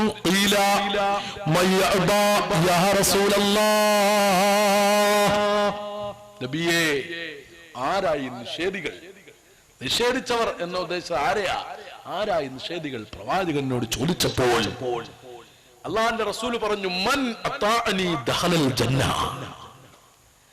എന്നെ വഴിപ്പെട്ടവരുണ്ടല്ലോ അവർ സ്വർഗത്തിലാ. വമൻ അസാനി ഫഖദ് അബാ, എന്നോട് എതിര് പ്രവർത്തിച്ചവർ ഫഖദ് അബാ, അവരാണ് നിഷേധികൾ. മഹാനായ മുഹമ്മദ് മുസ്തഫ സല്ലല്ലാഹു അലൈഹി വസല്ലം തങ്ങൾ പറഞ്ഞു. അപ്പൊ പ്രവാചകനെ അനുസരിച്ചവർ, വഴിപ്പെട്ടവർ സ്വർഗത്തിലാണെന്ന്. പ്രവാചകനെ വഴിപ്പെടുക എന്ന് പറഞ്ഞാൽ എന്താ? പ്രവാചകൻ കാണിച്ചു തന്ന മാർഗത്തിലൂടെ ജീവിക്കുക. പ്രവാചകൻ നമ്മളെ പഠിപ്പിച്ച മാർഗത്തിലൂടെ മുന്നോട്ട് പോകുക. ആ മാർഗത്തിലൂടെ സഞ്ചരിക്കുക, ആ മാർഗത്തെ സ്വീകരിക്കുക. അവരാണ് മുഅ്മിനീങ്ങൾ. അല്ലാഹുവിന്റെ റസൂൽ എന്താ നമ്മളോട് എങ്ങനെയാ ജീവിക്കാൻ പറഞ്ഞിട്ടുള്ളത്? ആ മാർഗത്തിലൂടെ ജീവിക്കണം. റബീഉൽ അവ്വൽ വന്നപ്പോ മാത്രം, ഞാൻ പറഞ്ഞില്ലേ, റബീഉൽ അവ്വൽ വന്നപ്പോ മാത്രം അല്ലാഹുവിന്റെ റസൂലിനെ ഓർത്തു. പിന്നെ ഇനി അടുത്ത റബീഉൽ അവ്വൽ വരുമ്പോഴാണ് പ്രവാചകന്റെ വിഷയം ചർച്ച ചെയ്യുന്നതും പ്രവാചകനെ വഴിപ്പെടണോ എന്നുള്ള കാര്യം ഓർക്കുന്നതും ഒക്കെ. അങ്ങനെ സ്വർഗത്തിൽ പോകാൻ പറ്റൂല. പ്രവാചകനെ വഴിപ്പെടുക എന്ന് പറയുമ്പോൾ പ്രവാചകന്റെ ചര്യ മുഴുവൻ പിൻപറ്റുക. റസൂലുള്ളാഹി നമ്മളോട് പറഞ്ഞ് നിസ്കരിക്കാൻ പറഞ്ഞോ, നിസ്കരിക്കണം. നോമ്പ് പിടിക്കാൻ പറഞ്ഞിട്ടുണ്ടോ? നോമ്പ് പിടിക്കണം. നമ്മുടെ പ്രവാചകൻ നിസ്കരിച്ചിട്ടില്ലേ? നിസ്കരിച്ചിട്ടുണ്ട്. പ്രവാചകൻ നോമ്പ് പിടിച്ചിട്ടില്ലേ? നോമ്പ് പിടിച്ചിട്ടുണ്ട്. അള്ളാഹുവിന്റെ റസൂൽ നിസ്കരിച്ചിട്ടുണ്ട്, നോമ്പ് പിടിച്ചിട്ടുണ്ട്. പ്രവാചകൻ പ്രവർത്തിച്ച എല്ലാ കാര്യങ്ങളും നമ്മൾ പ്രവർത്തിക്കുമ്പോഴേ പ്രവാചകനെ വഴിപ്പെടുന്ന ആളാകൂ. അല്ലാതെ എളുപ്പമുള്ള കാര്യങ്ങളിൽ പ്രവാചകനെ വഴിപ്പെടുകയും അല്ലാത്ത കാര്യങ്ങളിലൊക്കെ ഒഴിവാക്കുകയും അതൊക്കെ റസൂലുള്ള ശഫാഅത്ത് ചെയ്തോളൂ എന്നുള്ള നെയ്യത്തിൽ പോവുകയും ചെയ്താൽ സ്വർഗത്തിൽ പോവില്ല. ഞാൻ അള്ളാഹുവിന്റെ റസൂലിനെ ഇഷ്ടപ്പെടുന്നുണ്ട്, പ്രവാചകന്റെ പേരിൽ എപ്പോഴും സലാത്ത് ചെല്ലുന്നുണ്ട്, പ്രവാചകനുമായിട്ട് അഭേദ്യമായ ബന്ധമുണ്ട് എന്നൊക്കെ പറഞ്ഞ് സ്വർഗത്തിൽ പോകാന്ന് വെച്ചാൽ സ്വർഗത്തിൽ പോകാൻ പറ്റൂല. അള്ളാഹുവിന്റെ റസൂലിനെ ഇഷ്ടപ്പെട്ടത് കൊണ്ട്, പ്രവാചകനെ സ്നേഹിച്ചത് കൊണ്ട് മാത്രം ഒരാൾ സ്വർഗത്തിൽ പോകില്ല. പ്രവാചകന്റെ പേരിൽ കുറെ സലാത്ത് ചൊല്ലി പ്രവാചകനുമായി ബന്ധം ഉണ്ടാക്കിയത് കൊണ്ട് മാത്രം ഒരാൾ സ്വർഗത്തിൽ പോകില്ല. നിസ്കാരം, സുജൂദ് അധികരിക്കൽ കൊണ്ടല്ലാതെ സ്വർഗത്തിൽ പോകാൻ പറ്റൂല. മുഅ്മിനാകാൻ പറ്റൂല. സത്യവിശ്വാസിയാകാൻ പറ്റൂല. സത്യവിശ്വാസിയാകണോ? നിസ്കരിക്കണം, റബ്ബിന്റെ മുമ്പിൽ സുജൂദ് ചെയ്യണം, മറ്റനാവശ്യ കാര്യങ്ങളിൽ നിന്ന് ഒഴിവാക്കണം. അല്ലാതെ വെറുതെ അള്ളാന്റെ റസൂലിനെ സ്നേഹിക്കുന്നുണ്ട് എന്ന് പറഞ്ഞിങ്ങനെ മുദ്രാവാക്യമൊക്കെ വിളിച്ച് റസൂലുള്ളാഹിനോട് ഐക്യദാർഢ്യമൊക്കെ പ്രഖ്യാപിച്ച് നബിദിനം വരുമ്പോൾ ഒരു ഘോഷയാത്രയൊക്കെ അടിച്ച് അതിനുശേഷം പോയി ഒരു ഫുള്ളുമൊക്കെ അടിച്ചാൽ സ്വർഗത്തിൽ പോകാമെന്ന് ആരും ധരിക്കണ്ട. അതുകൊണ്ട് പോകൂല, അതുകൊണ്ട് പോകാൻ പറ്റൂല. അതുകൊണ്ട് ഇതുപോലെയുള്ള കാര്യങ്ങൾ ശ്രദ്ധിക്കുക. ഒന്ന്, മുഅ്മിനിന്റെ ഒന്നാമത്തെ ഉദാഹരണം ഗൈബിയായ കാര്യത്തിൽ അല്ലാഹുവിൽ ഉറച്ച വിശ്വാസമാണ്, കലിമയിലുള്ള വിശ്വാസമാണ്. രണ്ടാമത്തെ കാര്യം നിസ്കാരം നിലനിർത്തുക. എന്ത് പ്രശ്നം വന്നാലും, പ്രതിസന്ധി വന്നാലും, എന്തെല്ലാം കുഴപ്പങ്ങൾ വന്നാലും നിസ്കാരം അത് നിലനിർത്താൻ തയ്യാറാകുക.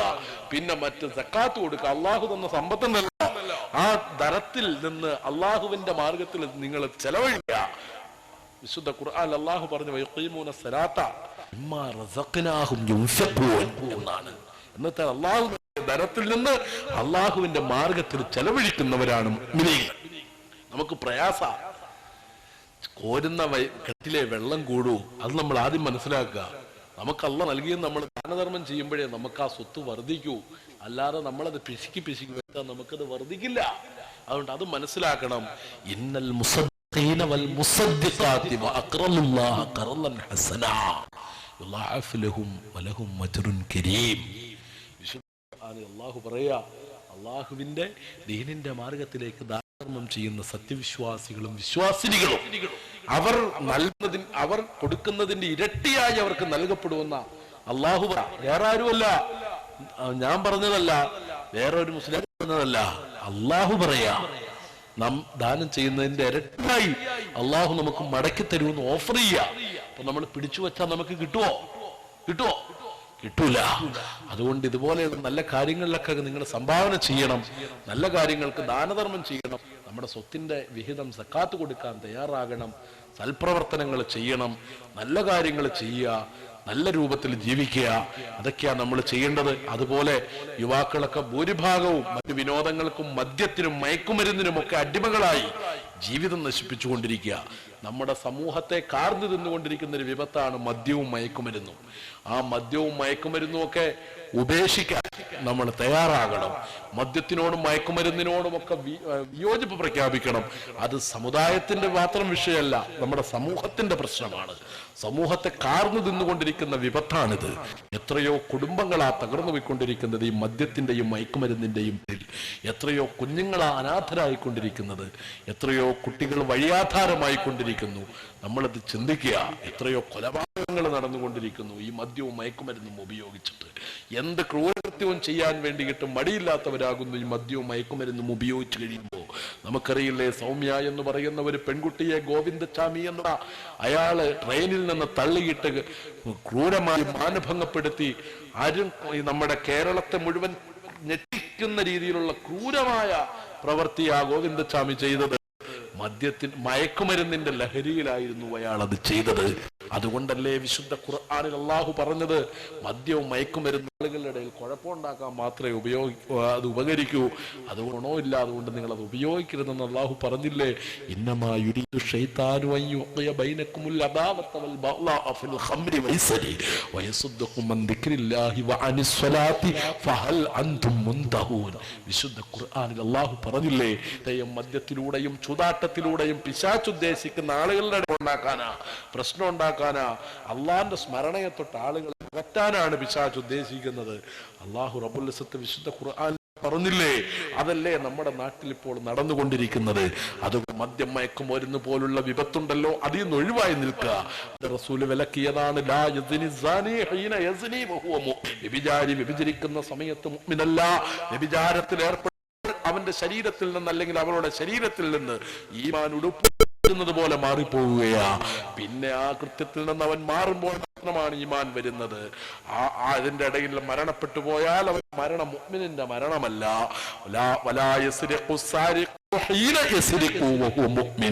മോഷ്ടാവ് മോഷ്ടിക്കുന്ന സമയത്തിൽ മുഅ്മിനല്ല.